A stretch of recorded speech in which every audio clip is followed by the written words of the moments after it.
ಇಷ್ಟು ತನಕ ನಾವು ಭಗವದ್ಗೀತೆಯಲ್ಲಿ ಸುಮಾರು 12 ಅಧ್ಯಾಯ ಮುಗಿಸಿದ್ದೇವೆ. 2 ಷಟ್ಕಗಳನ್ನು ಮುಗಿಸಿದ್ದೇವೆ.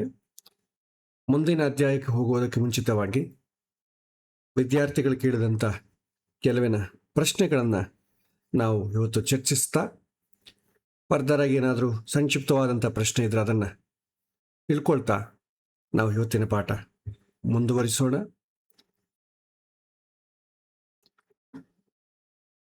ವಿದ್ಯಾರ್ಥಿಗಳು ಕೇಳಿದಂಥ ಪ್ರಶ್ನೆಗಳನ್ನು ನಾವು ಒಂದೊಂದಾಗೆ ಎಕ್ಸ್ಪ್ಲೈನ್ ಮಾಡುವಂಥ ಪ್ರಯತ್ನ ಮಾಡ್ತೇನೆ. ನಮ್ಮಲ್ಲಿ ಅನುಕ್ಷಣ ಬರುವಂಥ ಯೋಚನೆ, ಅದು ಹೇಗೆ ಬರುತ್ತೆ ಯೋಚನೆ, ಎಲ್ಲಿಂದ ಉತ್ಪತ್ತಿ ಆಗತ್ತೆ ಯೋಚನೆ ಅಂತ, ಇದು ಪ್ರಶ್ನೆ. ಇದರ ಹಿಂದೆ ತುಂಬ ಸೈಕಾಲಜಿ ಇದೆ.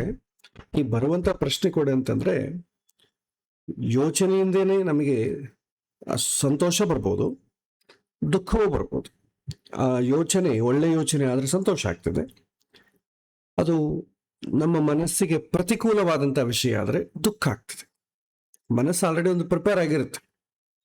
ಇದು ಹೀಗಾಗಬೇಕು, ನನಗಿಂಥದ್ದೇ ಬೇಕು, ನಾ ಇಂಥ ಕಡೆ ಹೋಗಬೇಕು, ಅವರು ನನ್ನ ಜೊತೆ ಹೀಗೆ ಮಾತಾಡಬೇಕು, ನನಗೆ ಈ ರೀತಿಯಾದಂಥ ಗೌರವ ಕೊಡಬೇಕು, ಇದು ಮುಂಚೆನೇ ಫಿಕ್ಸ್ ಆಗಿಬಿಡ್ತದೆ ಮನಸ್ಸು. ಹಾಗಾಗಿ ಅವನು ಏನು ಫಿಕ್ಸ್ ಆಗಿರ್ತಾನೆ ಅದಕ್ಕೆ ಅನುಕೂಲವಾಗಿ ಏನಾದರೂ ಪಾಸಿಟಿವ್ ವೈಬ್ಸ್ ಬಂದಾಗ ಮನಸ್ಸು ಕುಪ್ಪಳಿಸ್ಬಿಡ್ತದೆ, ಸಂತೋಷ ಆಗ್ಬಿಡ್ತದೆ. ಮನಸ್ಸಿಗೆ ಆತ್ಮೀಯತೆ, ಅನುರಾಗ, ಬಂಧನ, ಪೊಸೆಸಿವ್ನೆಸ್ ಬೆಳೆಸ್ಕೊಂಡ್ಬಿಡ್ತದೆ. ಅದೇ ನನ್ನಲ್ಲಿ ಮನಸ್ಸಲ್ಲಿರುವಂಥ ಲಿಸ್ಟ್ ಏನಿದೆ, ನಾನು ಏನು ಅಂದುಕೊಂಡಿದ್ದೀನಿ ಆ ರೀತಿ ಹೊರಗೆ ನಡೆದಿಲ್ಲ. ಆ ವಸ್ತು ಆಗಿರ್ಬೋದು, ಒಂದು ವ್ಯಕ್ತಿ ಆಗಿರ್ಬೋದು, ಒಂದು ವಿಷಯ ಆಗಿರ್ಬೋದು, ನಾನು ಅಂದುಕೊಂಡದ್ದೇ ಇಲ್ಲ ಅಂತಂದಾಗ ಏನಾಗುತ್ತೆ, ನಾನು ಅಂದುಕೊಂಡಾಗ ಯಾಕೆ ಆಗಿರಲಿಲ್ಲ ಎಂಬ ಡಿಸ್ಟರ್ಬ್ ಆಗ್ತಾನೆ, ಹರ್ಟ್ ಆಗ್ತಾನೆ, ದುಃಖ ಪಡ್ತಾನೆ. ಅದನ್ನು ಫುಲ್ಫಿಲ್ ಮಾಡಿಕೊಳ್ಳುವಂಥ ಬಗೆ ಯಾವುದು ಅಂತ ಆಲೋಚನೆ ಮಾಡ್ತಾ ಹೋಗ್ತಾನೆ. ಸಮಯ ಅಲ್ಲೇ ಕಾಲ ಕಳೀತಾನೆ. ಇದು ನಿತ್ಯ ಜೀವನದಲ್ಲಿ ಮನುಷ್ಯರಲ್ಲಿ ಆಡುವಂಥ ಪ್ರತಿನಿತ್ಯ ಕ್ರಿಯೆ ಇದೆ. ನಿದ್ದೆ ಎದ್ದಾಗಿಂದಲೂ ರಾತ್ರಿ ಮಲಗುವ ಸಮಯವರೆಗೂ ಇದೇ ಗಲಾಟೆ ನಡೀತಾ ಇರುತ್ತೆ. ಸುಖವೂ ಇರುತ್ತೆ, ದುಃಖವೂ ಇರುತ್ತೆ.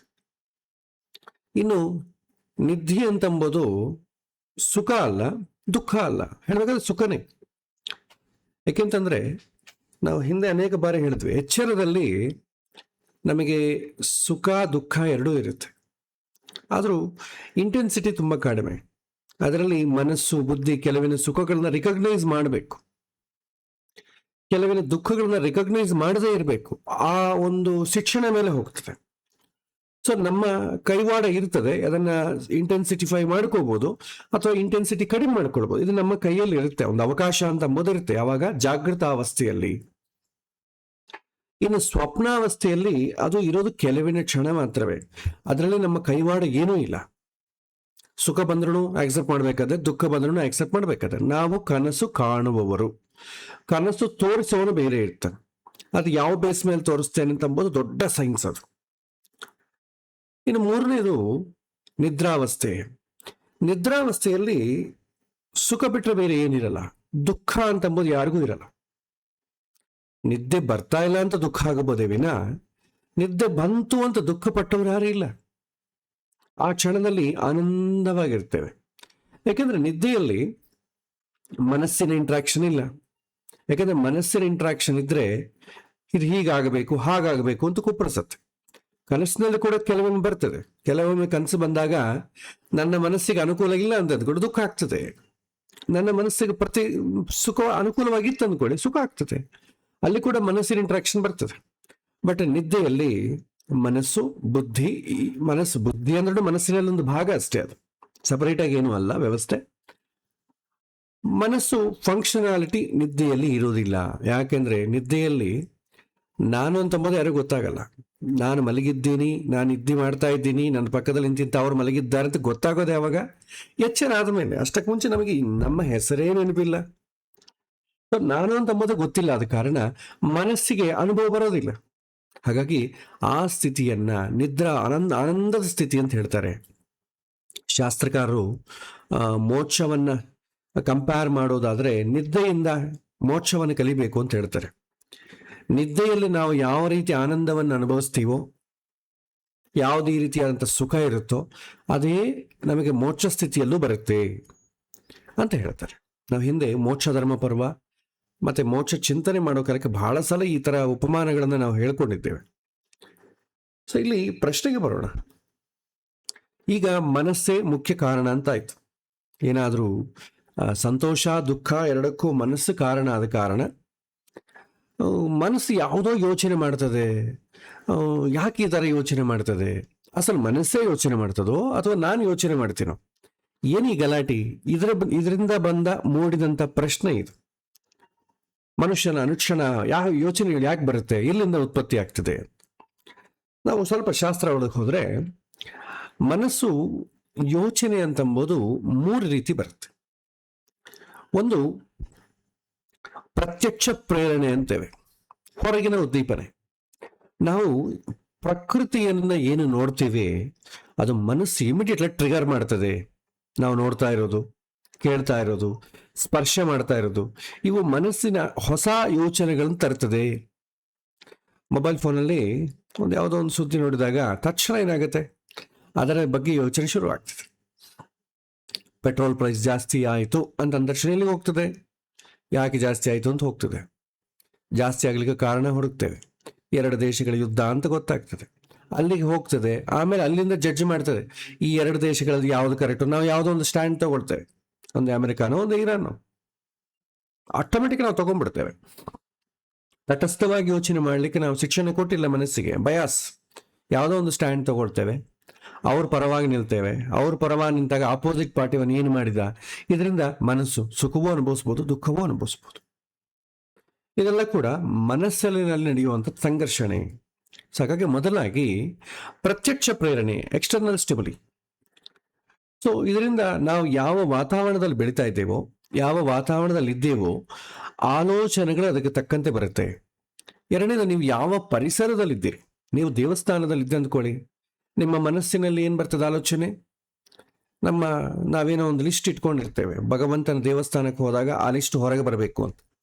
ಭಗವಂತನ ಗುಣಗಣಗಳನ್ನು ನೆನೆಸಿಕೊಂಡು ಸ್ಮರಣೆಗೆ ತಂದುಕೊಳ್ಳೋರು ತುಂಬ ವಿರಳ. ಒಂದು 100 ಮೆಂಬರ್ಸಲ್ಲಿ ಯಾರೋ ಒಬ್ಬರು ಇರ್ಬೋದು ಅನ್ಸುತ್ತೆ. ಆದರೆ ದೇವಸ್ಥಾನಕ್ಕೆ ಹೋದಾಗ ಇದು ನನ್ನ ಕರ್ತವ್ಯ, ದೇವಸ್ಥಾನಕ್ಕೆ ಹೋಗೋದು, ನನ್ನ ಮನಸ್ಸು ಒಳ್ಳೆಯದಾದ ಕಾರಣ ನಾನು ದೇವಸ್ಥಾನಕ್ಕೆ ಬಂದಿದ್ದೀನಿ, ಅಥವಾ ನನ್ನ ರಿಕ್ವೈರ್ಮೆಂಟ್ಸ್ ಇದೆ, ಅಥವಾ ನಾನು ಎಲ್ಲಿ ಬೆಳೆದಿದ್ದೀನೋ ಒಂದು ರಿಲಿಜಿಯನ್ ಆಗಲಿ, ಒಂದು ನಂಬಿಕೆ, ಬಿಲೀಫ್ ಆಗಲಿ, ದೇವಸ್ಥಾನಕ್ಕೆ ಎಳ್ಕೊಂಡು ಬರುತ್ತೆ. ನಾವು ದೇವಸ್ಥಾನಕ್ಕೆ ಹೋಗ್ಲೇಬೇಕು. ನಾನು ಹಿಂದಿನಿಂದ ಮಾಡ್ಕೊಂಡು ಬರ್ತಾ ಇರೋದು, ಇವತ್ತು ಯಾಕೆ ಬಿಡ್ಬೇಕು? ನಾನು ದೇವಸ್ಥಾನಕ್ಕೆ ಹೋಗೋದ್ಮೇಲೆ ಒಳ್ಳೇದಾಯ್ತು. ದೇವಸ್ಥಾನ ಒಂದೇ ಅಲ್ಲ, ಯಾವುದೇ ಒಂದು ತಗೊಳ್ಳಿ, ಅಲ್ಲಿ ಒಂದು ರೀತಿಯಾದ ಆಲೋಚನೆ ಬರುತ್ತೆ. ನೀವು ಬಸ್ ಸ್ಟ್ಯಾಂಡ್ನಾಗ ಹೋಗಿ, ಅಲ್ಲಿ ಆ ವಾತಾವರಣಕ್ಕೆ ತಕ್ಕಂತೆ ಮನಸ್ಸೊಂದು ಆಲೋಚನೆ ಬರುತ್ತೆ. ದೇವಸ್ಥಾನದಲ್ಲಿ ಹೋದಾಗ ಯಾರೋ ಎಲ್ಲ ಕೆಳಗೆ ಕೂಡ್ಬೇಕಂತ ಹೇಳ್ಕೊಳ್ಳಿ, ಚೇರ್ಗೋಸ್ಕರ ಯಾರು ವೆಯ್ಟ್ ಮಾಡಲ್ಲ. ಪಾಪ ಓಲ್ಡ್ ಏಜ್ ಪೀಪಲ್ ಕೆಳಗೆ ಕೂಡ್ಲಿಕ್ಕೆ ಆಗದೆ ಇದ್ದವರು ಪಾಪ ಚೇರಲ್ಲಿಂದ ಹುಡುಕ್ತಾರೆ. ಉಳಿದವ್ರು ಏನು ಮಾಡ್ತಾರೆ, ಕೆಳಗೆ ಕೂಡ್ತಾರೆ. ಇಲ್ಲಿ ನೀಟಾಗಿರುತ್ತೆ ದೇವಸ್ಥಾನದಲ್ಲಿ ಕೂಡ್ತಾರೆ. ಬಸ್ ಸ್ಟ್ಯಾಂಡ್ಲಿ ಕೂಡ ನೀಟಾಗಿರುತ್ತೆ, ಕೆಳಗೆ ಕೂಡ್ತಾರೆ ಯಾರಾದರೂ? ಕೂಡಲ್ಲ. ಕಾಲು ನೋವಾದರೂ ನಾವು ನಿಂತ್ಕೊಂಡೇ ಇರ್ತೇವೆ, ಕೆಳಗೆ ಕೂಡ್ಲಿಕ್ಕೆ ಯಾರು ಇಷ್ಟಪಡಲ್ಲ. ಯಾಕಂದ್ರೆ ದಟ್ ಇಸ್ ಅ ಸ್ಟೇಟಸ್, ಚೆನ್ನಾಗಿರಲ್ಲ. ಪ್ರಕೃತಿ ಸಮಾಜ ಒಂಥರ ನೋಡುತ್ತೆ. ದೇವಸ್ಥಾನದಲ್ಲಿ ಒಂದು ಚೆನ್ನಾಗಿ ಪವಿತ್ರವನ್ನು ಯಾರೂ ಇಡಿಸ್ಕೊಡೋದಿಲ್ಲ. ಅಂದರೆ ಪರಿಸರಕ್ಕೆ ಆಲೋಚನೆ ಬದಲಾಗ್ತದೆ. ಸೊ ಮನಸ್ಸೆಂಬುದು ಪರಿಸರಕ್ಕೆ ಅನುಗುಣವಾಗಿ ಬದಲಾಗ್ತದೆ. ಸೊ ಇದು ಒಂದು.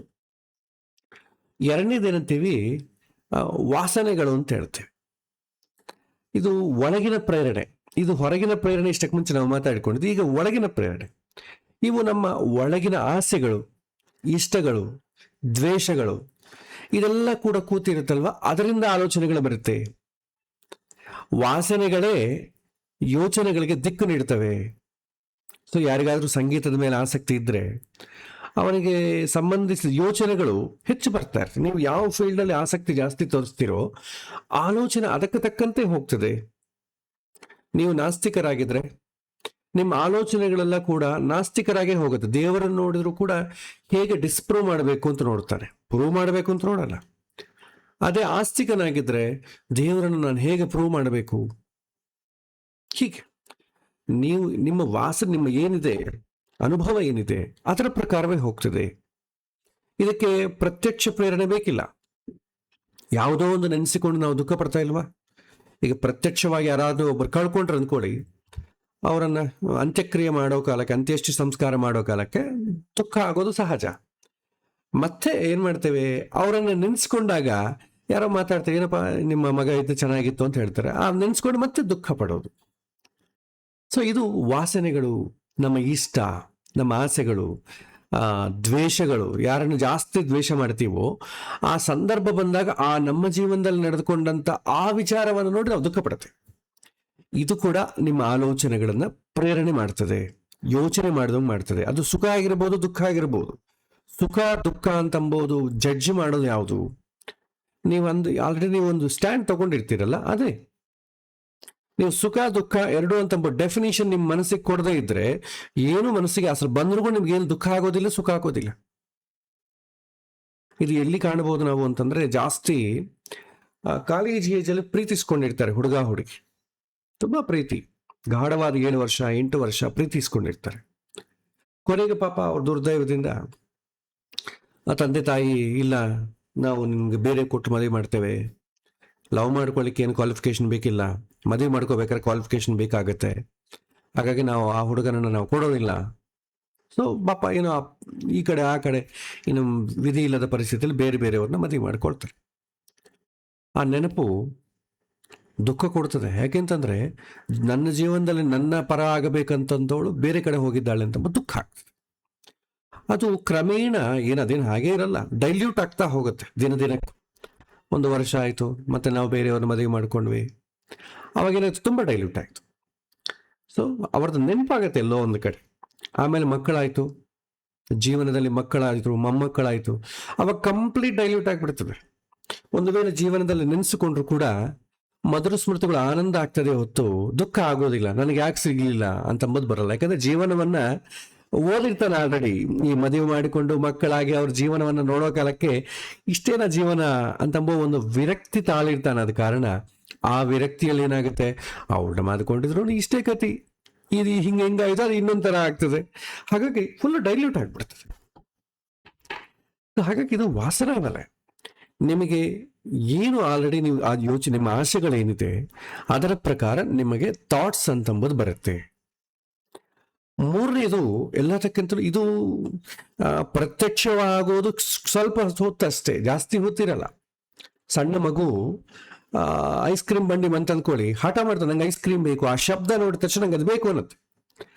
ಅದು ಆಟೋಮೆಟಿಕ್ ಹೊರಗೆ ದೂರ ಹೋದ ತಕ್ಷಣ ಆ ಶಬ್ದ ಬರಲಿಲ್ಲ ಅಂತಂದ್ರೆ ಮಗು ಸೈಲೆಂಟ್ ಆಗಿಬಿಡ್ತದೆ. ಅದು ಇದ್ದಾಗ ಬೇಕು ಅನ್ಸತ್ತೆ ಅಷ್ಟೇ. ಇದು ಪ್ರತ್ಯಕ್ಷ ಪ್ರೇರಣೆ ಅಂತೇವೆ. ಎರಡನೇದು ಈ ವಾಸನೆಗಳು ಅಂತ ಏನು ಹೇಳ್ತೇವೆ, ಒಳಗಿನ ಪ್ರೇರಣೆ, ಇದು ಸ್ವಲ್ಪ ದಿನ ಇರ್ತದೆ. ಬಹುಶಃ ಅಂದ್ರೆ ಅದು ಇಂಟೆನ್ಸಿಟಿ ಎಷ್ಟಾಗುತ್ತೋ ನಾವು ಪ್ರಯತ್ನ ಪೂರ್ವಕವಾಗಿ ಮರಿಬೇಕು. ಆ ದುಃಖಕ್ಕೆ ಮೇಲೆ ಇನ್ನೊಂದು ಸುಖದ ಕೋಟಿಂಗ್ ಒಂದು ಬೇರೆದು ಕೊಡಬೇಕು. ಯಾರೋ ಲವ್ ಫೇಲ್ಯೂರ್ ಆಗಿದೆ, ಇನ್ನೊಂದು ಹುಡುಗಿನ ಲವ್ ಮಾಡಿದ್ರೆ ಏನಾಗ್ತದೆ, ಆ ಹಳೇದು ನೆನಪಟ್ಟು ಹೋಗ್ತದೆ, ಪೂರ್ತಿಯಾಗಿ ಹೊಂಟೋಗ್ತದೆ. ಅಂದ್ರೆ ಮೇಲೆ ಇನ್ನೊಂದು ಲೇಯರ್ ಬರಬೇಕು, ಅಂದ್ರೆ ಒಂದು ಸುಖದ ಅನುಭವ ಬರಬೇಕು. ದುಃಖದ ಅನುಭವ ಏನಾಯಿತು ಅದರದೇ ಆದಂತ ಒಂದು ಸುಖದ ಅನುಭವ ಮ್ಯಾಚ್ ಆಗುವಂಥದ್ದು ಬಂದ್ರೆ ಆಟೋಮೆಟಿಕ್ ಆಗಿ ಮರೆಸ್ಬಿಡ್ತಾನೆ. ಇದು ಸಿಗಬೇಕಾದ್ರೆ ನಮಗೆ ಪ್ರಾರಬ್ಧ ಚೆನ್ನಾಗಿರ್ಬೇಕು.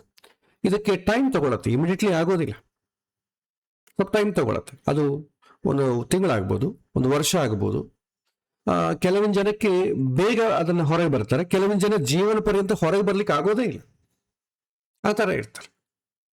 ಯಾಕಂದ್ರೆ ಮನಸ್ಸನ್ನು ನೀವು ಹೇಗೆ ಕಂಟ್ರೋಲ್ ಮಾಡ್ತೀರೋ ಹಾಗೆ. ಇಲ್ಲಿ ಇನ್ನೊಂದು ಪ್ರಶ್ನೆ ಬರುತ್ತೆ, ಮನಸ್ಸನ್ನು ಕಂಟ್ರೋಲ್ ಮಾಡ್ಲಿಕ್ಕೆ ಯಾಕೆ ಆಗಲ್ಲ? ಇದಕ್ಕೊಂದು ಎಕ್ಸಾಂಪಲ್ ಕೊಡ್ತೇನೆ. ಬಸ್ಸಲ್ಲಿ ಹೋಗ್ತಾ ಇದ್ದೇವೆ, ಚೆನ್ನಾಗಿದೆ, ಡ್ರೈವರ್ಗೆ ಇದ್ದಕ್ಕಿದ್ದಾಗೆ ಹಾರ್ಟ್ ಅಟ್ಯಾಕ್ ಬಂತು ಅಥವಾ ಬೇರೆ ಏನು ನೋವಾಯಿತು. ಅವನಿಗೆ ಬಸ್ ಕಂಟ್ರೋಲ್ ಮಾಡ್ಲಿಕ್ಕೆ ಆಗೋದಿಲ್ಲ. ಬೇರೆ ಯಾರಾದ್ರೂ ಬಂದು ಆ ಬಸ್ಸನ್ನು ಕಂಟ್ರೋಲ್ ಮಾಡಬೇಕು. ಯಾರು ಮಾಡಬೇಕು? ಆ ಬಸ್ ಡ್ರೈವಿಂಗ್ ಯಾರು ಬರ್ತದೋ ಅವನು ಬಂದು ಮಾಡಬೇಕು. ಪಕ್ಕದಲ್ಲಿ ನಮಗೆ ಬಸ್ ಡ್ರೈವಿಂಗ್ ಬರದೇ ಇದ್ರೆ ನಾವು ಹೋಗಿ ಸೀಟಲ್ಲಿ ಕುತ್ಕೊಂಡು ನಾವು ಕಂಟ್ರೋಲ್ ಮಾಡ್ತೀವ? ಗೊತ್ತಾಗಲ್ಲ ನಮಗೆ. ಸೊ ನಾವು ಹೆದರ್ಕೋತೀವಿ ಅಷ್ಟೇ ಆಗ್ಲಿ, ನಾವು ಹೋಗಿ ಕಂಟ್ರೋಲ್ ಮಾಡ್ಲಿಕ್ಕೆ ಆಗಲ್ಲ. ಯಾಕೆಂತಂದ್ರೆ ನಾವು ಬಸ್ಸನ್ನು ಕಂಟ್ರೋಲ್ ಮಾಡ್ಲಿಕ್ಕೆ ಕಲಿತಿಲ್ಲ. ಕಲಿಬೇಕು ಅಂದ್ರೆ ಏನ್ ಮಾಡ್ಬೇಕು? ಬಸ್ ಹೇಗೆ ಓಡಾಡ್ತದೆ ಅಂತ ಫಸ್ಟ್ ತಿಳ್ಕೊಳ್ಬೇಕು.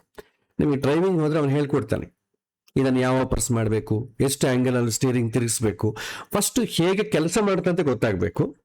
ನಂತರ ಅದು ಕಂಟ್ರೋಲ್ ಮಾಡೋದು ಬಂದ್ಬಿಡ್ತದೆ. ಆ ಬಸ್ಸಲ್ಲಿ ಯಾರೋ ಒಬ್ಬರು ಡ್ರೈವಿಂಗ್ ಬಂದವನೇ, ಅವನು ಬಂದು ಸ್ಪೀಡಾಗಿ ಬಂದು ಅವನನ್ನು ಪಕ್ಕಕ್ಕೆ ಸರಿಸಿ ಅದನ್ನು ಬ್ರೇಕ್ ಹಾಕಿ ಗೇರ್ ಶಿಫ್ಟ್ ಮಾಡಿ ಸ್ಟಾಪ್ ಮಾಡ್ತಾನೆ. ಆಲ್ರೆಡಿ ಎಕ್ಸ್ಪರ್ಟ್ ಆಗಿರಬೇಕು. ನನ್ನ ಮನಸ್ಸು ಕಂಟ್ರೋಲ್ ಯಾಕೆ ಆಗ್ತಾ ಇಲ್ಲ ಅಂತಂದರೆ, ಫಸ್ಟು ನಮ್ಮ ಮನಸ್ಸನ್ನು ಅರ್ಥ ಮಾಡ್ಕೋಬೇಕು. ಮನಸ್ಸನಿಗೆ ಒಂದು ಬ್ರೇಕ್ ಅಂತ ಇರುತ್ತೆ, ಸೆಲ್ಫ್ ರೆಸ್ಟ್ರೈಂಟ್ ಅಂತ. ಅದನ್ನು ಎಲ್ಲಿ ಯಾವಾಗ ಪ್ರಯೋಗ ಮಾಡಬೇಕು, ಹೇಗೆ ಸ್ಟಾಪ್ ಮಾಡಬೇಕು ಗೊತ್ತಿರಬೇಕು. ಅದು ಗೊತ್ತಿದ್ರೆ ಸಾಧ್ಯ ಆಗಲಿ. ಕೇವಲ ನನಗೆ ಏನೂ ಗೊತ್ತಿಲ್ಲದೆ, ಡ್ರೈವಿಂಗೇ ಬರದೆ ಬಸ್ಸನ್ನು ನಾನು ಸ್ಟೀರಿಂಗ್ ಕಂಟ್ರೋಲ್ ಮಾಡ್ತೀನಿ ಅಂತಂಬೋದು ಹೇಗೆ ಹಾಸ್ಯಾಸ್ಪದವಾಗಿರುತ್ತೋ, ನಾನು ಅಸಲು ಜೀವಮಾನದಲ್ಲಿ ಮನಸ್ಸಂದ್ರೆ ಏನೂ ಗೊತ್ತಿಲ್ಲ, ಮನಸ್ಸನ್ನು ಹೇಗೆ ಕಂಟ್ರೋಲ್ ಮಾಡಬೇಕು ಗೊತ್ತಿಲ್ಲ, ಆದರೂ ಮನಸ್ಸಲ್ಲಿ ನಾನು ಕಂಟ್ರೋಲ್ ಬರ್ತಾ ಇಲ್ಲ. ನಾನು ಮನಸ್ಸನ್ನು ಕಂಟ್ರೋಲ್ ಮಾಡ್ಬೇಕಾದ್ರೆ ಏನು ಮಾಡ್ಬೇಕು ಹೇಳಿ ಅಂತಂದ್ರೆ ಏನು ಮಾಡ್ಬೇಕಾಗತ್ತೆ? ಈಗ ನಾನು ಬಸ್ಸನ್ನು ಕಂಟ್ರೋಲ್ ಮಾಡಬೇಕು, ಯಾವುದನ್ನ ಮಂತ್ರ ಇದ್ರೆ ಹೇಳಿ, ಆಗ್ತದ? ಬಸ್ ಎಂಬುದೇ ಒಂದು ಸಣ್ಣ ಇನ್ಸ್ಟ್ರೂಮೆಂಟ್, ಅದು ಮನುಷ್ಯ ಮಾಡಿದ ಇನ್ಸ್ಟ್ರೂಮೆಂಟ್. ಈ ಮನಸ್ಸೆಂಬುದು ಎಂಥ ದೊಡ್ಡ ಇನ್ಸ್ಟ್ರೂಮೆಂಟ್ ಇದು, ಭಗವಂತ ತಯಾರು ಮಾಡಿದ ಇನ್ಸ್ಟ್ರೂಮೆಂಟ್. ಅದು ಬಸ್ ಒಂದು ಪಾಯಿಂಟಿಂದ ಇನ್ನೊಂದು ಪಾಯಿಂಟ್ ಹೋಗ್ಲಿಕ್ಕೆ ನಾವು ಬಳಸ್ತೇವೆ. ಮನಸ್ಸೆಂಬುದು ನಾವು ಈ ಕಷ್ಟದ ಹಾದಿಯಿಂದ ಭಗವಂತನ ಕಡೆ ಉದ್ಧಾರದ ಹಾಡಿಗೆ ಹೋಗುವಂತ ವಾಹನ. ಅದು ಮನಗೇವ ಮನುಷ್ಯಾಣಂ ಕಾರಣಂ ಬಂದ ಮೋಕ್ಷ. ಎಂಥ ದೊಡ್ಡ ವೆಹಿಕಲ್ ಇದು, ಜೀವವನ್ನ ಕೂಡಿಸಿಟ್ಕೊಂಡು ಹೋಗೋ ಎಂಥ ದೊಡ್ಡ ವೆಹಿಕಲ್ ಇದು. ಇದನ್ನು ಕಂಟ್ರೋಲ್ ಮಾಡಬೇಕಾದ್ರೆ ಮಂತ್ರಗಳಿಂದ ಸಾಧ್ಯವೋ ಅಥವಾ ಯಾವುದೋ ಒಂದು ಸಣ್ಣದ್ರಿಂದ ಸಾಧ್ಯವೋ? ಆಗಲ್ಲ. ಅದನ್ನು ಪ್ರಯತ್ನಪೂರ್ವಕವಾಗಿ ಕಲಿಬೇಕಾಗತ್ತೆ. ಕಲ್ತರೆ ಬೇಗ ಹೊರಗೆ ಬರ್ತಾನೆ. ಕಲ್ತಿಲ್ಲ ಅಂತಂದ್ರೆ ದುಃಖ ಒದ್ದಾಡಿ ಕಾಲವೇ ಅವನಿಗೆ ಸ್ವಲ್ಪ ಉಪಶಮನ ಕೊಡ್ತದೆ. 60 ವರ್ಷ ಆಯ್ತು ಅನ್ಕೊಳ್ಳಿ, ಆಮೇಲೆ ಯಾರಿಗಾದ್ರೂ ಪ್ರೀತಿ ಮಾಡಿದ ಕಾಡ್ತದ? ಯಾರಿಗೂ ಕಾಡಲ್ಲ. ಯಾವುದೋ ಒಂದು ಚಪಲ ಇರ್ತದೆ ಜೀವನದಲ್ಲಿ, ಎಷ್ಟೋ ಆಸೆಗಳಿರ್ತದೆ. ಅಯ್ಯೋ ಒಂದು ಮನೆ ಮಾಡಬೇಕು, ಜೀವನದಲ್ಲಿ ಎಲ್ಲ ಇರ್ತದೆ, ಯುಕ್ತ ವಯಸ್ಸಲ್ಲಿ ಇರ್ತದೆ, ಅದನ್ನು ಅನುಭವಿಸುವಂತ ವಯಸ್ಸಲ್ಲಿ ಇರ್ತದೆ. 60 ವರ್ಷ ಆದ್ಮೇಲೆ ಎಲ್ಲ ಹೊಟ್ಟೋಗ್ತದೆ. 60 ವರ್ಷ ಆದ್ಮೇಲೆ, 70 ವರ್ಷ ಆದ್ಮೇಲೆ ನಾನು ತುಂಬಾ ಈಗ ಎಲ್ಲ ಆಸೆಗಳನ್ನ ಬಿಟ್ಬಿಟ್ಟಿದ್ದೀನಿ ರೀ. ಆಸೆಗಳಿದ್ರೆ ಮಾತ್ರ ಸಹಕಾರ ಮಾಡ್ಲಿಕ್ಕೆ ಶರೀರ ಬೇಕಲ್ವಾ? ಶರೀರ ಸಹಕಾರ ಮಾಡೋದಿಲ್ಲ, ಅದಕ್ಕಾಗಿ ಬಿಡ್ತೇವೆ ನಾವು. ತಿನ್ನುವಂತ ಚಪಲ ಯಾವ ಕಡಿಮೆ ಆಗ್ತದೆ? ಶುಗರ್ ಬಂದ ಮೇಲೆ ಕಡಿಮೆ ಆಗ್ತದೆ. ಕೋಪಗಳು ಕಡಿಮೆ, ಖಾರ ಕಡಿಮೆ ಯಾವಾಗ ಮಾಡ್ತೇವೆ? BP ಕಡಿಮೆ ಜಾಸ್ತಿ ಬಂದಾಗ ಕಡಿಮೆ ಮಾಡ್ತೇವೆ. ಅಂದ್ರೆ ನಮ್ಮನ್ನ ನಿಯಂತ್ರಣ ಮಾಡ್ಲಿಕ್ಕೆ ಯಾವುದೋ ಒಂದು ಬೇಕು ನಮಗೆ, ನಾವೇ ಇಟ್ಕೋಬೇಕು. ನ್ಯಾಚುರಲ್ ಆಗಿ ನಿಯಂತ್ರಣ ಮಾಡ್ಲಿಕ್ಕೆ ನಾವು ಇಷ್ಟಪಡಲ್ಲ. ನಮ್ಮ ಸಮಾಜದಲ್ಲಿ ನಮ್ಮನ್ನು ಕಂಟ್ರೋಲ್ ಮಾಡ್ಲಿಕ್ಕೆ ನಾವೇ ರೂಲ್ಸ್ ಇಟ್ಕೋತೇವೆ. ಯಾಕಂತಂದ್ರೆ ಮನಸ್ಸು ಕಂಟ್ರೋಲ್ ಆಗಲ್ಲ. ಯಾಕಂದ್ರೆ ಕಂಟ್ರೋಲ್ ಮಾಡಬೇಕು ಅಂತ ಎಚ್ಚರ ಇಲ್ಲ. ಅದು ಹೇಗೆ ಕೆಲಸ, ಯಾಕಂದ್ರೆ ಕಂಟ್ರೋಲ್ ಮಾಡ್ಬೇಕು ಫಸ್ಟ್ ತಿಳ್ಕೊಳ್ಬೇಕಲ್ಲ ಮನಸ್ಸು ಹೇಗೆ ಕೆಲಸ ಮಾಡ್ತದೆ. ಅದು ತಿಳ್ಕೊಳ್ಲಿಕ್ಕೆ ಯಾರಿಗೂ ರೆಡಿ ಇಲ್ಲ. ಯಾಕಂದ್ರೆ ನಮ್ಮ ಆಶೆಗಳಿಂದ ನಾವು ರೆಡಿ ಇರಲ್ಲ. ನಾವು ಯಾರೋ ಸಾಯ್ತಾರೆ, ದುಃಖ ಪಡ್ತೀವಿ, ಓ ಅಂತೇಳಿ. ದುಃಖ ಪಡಬಾರ್ದು ಅಂತಂದ್ರೆ ಮುಂಚಿತವಾಗಿ ಪ್ರಿಪೇರ್ ಆಗ್ಬೇಕಲ್ಲ. ಹೇಳ್ತಾರಲ್ಲ ಯಾರು, ಭೀಷ್ಮಾಚಾರ್ಯ ಮೋಕ್ಷ ಧರ್ಮಪುರದಲ್ಲಿ ನಾವು ನೋಡಿದ್ದೇವೆ. ನಷ್ಟೇ ಧನೇವಾ ಧಾರೇವಾ ಪುತ್ರೇ ಪಿತರಿವಾ ಮೃತೆ ಅಹೋ ದುಃಖ ಮಿತಿದ್ಯಾಯನ್ ಶೋಕಸ್ಯ ಅಪಚಿತಿಂ ಚರೇತ್.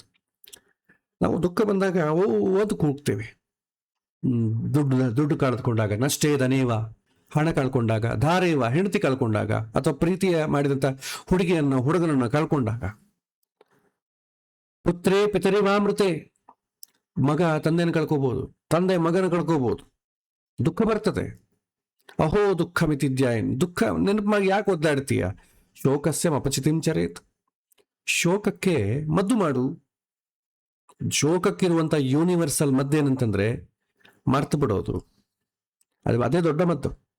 ಅದು ಮರಿಬೇಕಾದ್ರೆ ಮರೆಯೋದು ಹೇಗಂತ ಕಲ್ತ್ಕೋಬೇಕಲ್ಲ. ಮನಸ್ಸು ಯಾವಾಗ ಮರಿತದೆ ಅಂತಂದ್ರೆ ಮನಸ್ಸಿನ ಫಂಕ್ಷನಾಲಿಟಿ ತಿಳ್ಕೊಂಡಾಗ ಮರೆಯೋದು ಸುಲಭ. ನನಗೆ ಮರ್ಲಿಕ್ಕೆ ಆಗ್ತಾ ಇಲ್ಲ, ಮರ್ಲಿಕ್ಕೆ ಆಗ್ತಾ ಇಲ್ಲ ಅಂದ್ರೆ ಹೆಂಗೆ? ನೆನಪಿಸ್ಕೊಳ್ತಾನೆ ಇರ್ತೇವೆ, ಮರ್ಲಿಕ್ಕೆ ಆಗ್ತಾ ಇಲ್ಲ ಅಂತೀವಿ ನಾವು. ಸೊ ಇದು ಹಾಸ್ಯಾಸ್ಪದ ಜೀವನದಲ್ಲಿ. ಸೊ ಹಾಗಾಗಿ ಮನಸ್ಸು ಕಂಟ್ರೋಲ್ ಆಗಬೇಕಾದ್ರೆ ಕಂಟ್ರೋಲ್ ಮಾಡೋದು ಕಲ್ತ್ಕೊಳ್ಬೇಕು. ಜೀವನ ನಾವು ಕಲ್ತ್ಕೊಳ್ಳಿಕ್ಕೆ ಆಸಕ್ತಿ ತೋರಿಸದೇ ಇದ್ರು ಕೂಡ ಜೀವನ, ಪ್ರಕೃತಿ ನಮಗೆ ಪಾಠ ಹೇಳಿಸ್ಕೊಡ್ತದೆ. ನೀವು ಕಂಟ್ರೋಲ್ ಆಗಿಲ್ಲ ಅಂದ್ಕೊಳ್ಳಿ, ಎಕ್ಸ್ಟರ್ನಲ್ಲಿ ಪ್ರಕೃತಿ ಏನು ಮಾಡ್ತದೆ, ಅದಕ್ಕೆ ಅನುಗುಣವಾಗಿ ನೀವು ಕಂಟ್ರೋಲ್ ಮಾಡುವಂಗೆ ಮಾಡ್ತದೆ. ದುಃಖವನ್ನು ಕೊಟ್ಟು ಕೆಲವೊಂದು ವರ್ಷ ನಾವೇ ಒದ್ದಾಡಿ ನಾವೇ ಹೊರಗೆ ಬರ್ತೇವೆ. ನಮಗೆ ಇಲ್ಲೇನು ಕಲ್ತ್ಕೊಂಡ್ರೆ ಬೇಗ ಹೊರಗೆ ಬರ್ಬೋದು. ಸೊ ನಮಗೆಲ್ಲರಿಗೂ ಗೊತ್ತಿದೆ, ಹುಟ್ಟಿದ ಮೇಲೆ ಸಾಯ್ಬೇಕು. ಗಂಡ ಹೆಂಡತಿ ಇಬ್ರು ಒಂದೇ ಸಾರಿ ಸಾಯ್ಲಿಕ್ಕೆ ಬರಲ್ಲ.